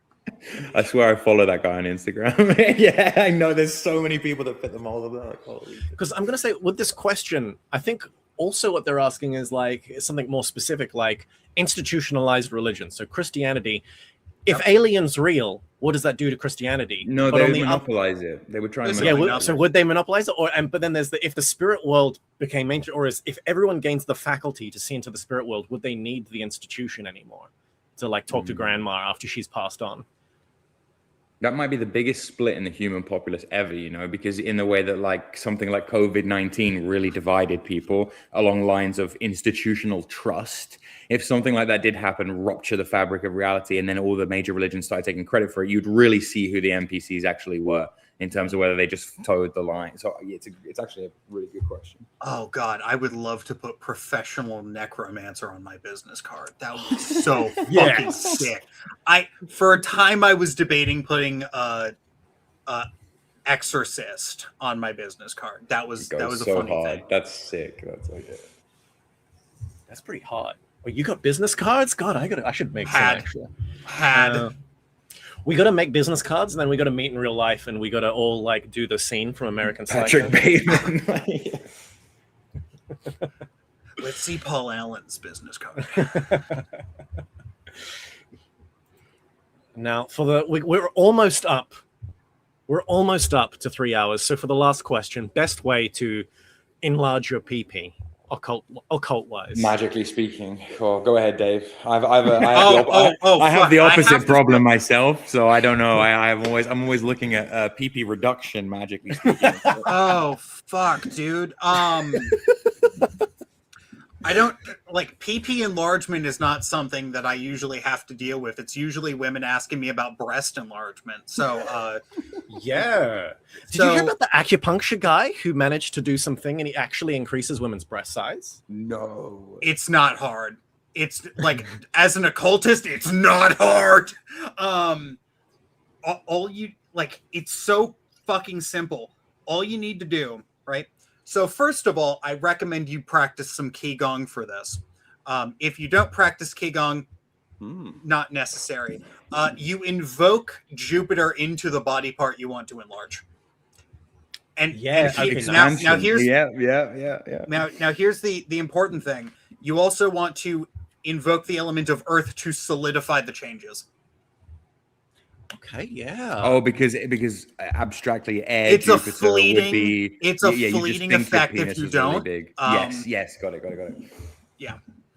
There you go. That's a pretty based answer. Nice. I think the worst part is I had that on command. Like this question gets asked so fucking frequently. It's bizarre. God. Oh man. Well, yeah, no. Well, it is getting. We've almost done 3 hours, but like, thank you guys for hanging out this long. No, thank you. It's super fun. Yeah, and your audience is great too, man. They ask like dope questions. I love it. Like I said when you asked, I'm down for whatever. This is great. I'm having a great time. So yeah. Well, I hope everyone in chat also enjoyed the stream, enjoyed hanging out. Thank you for all coming, asking your questions. Thank you for all of the donations as well. No Coiner. I saw back there, Dudemon also gave some gifted subs. Lampshade, Candy Stuff Corpse, Dagan asking all those questions. And once again, thank you to my boys, Dave and Jord. Thank you for coming. Thank you for making it happen.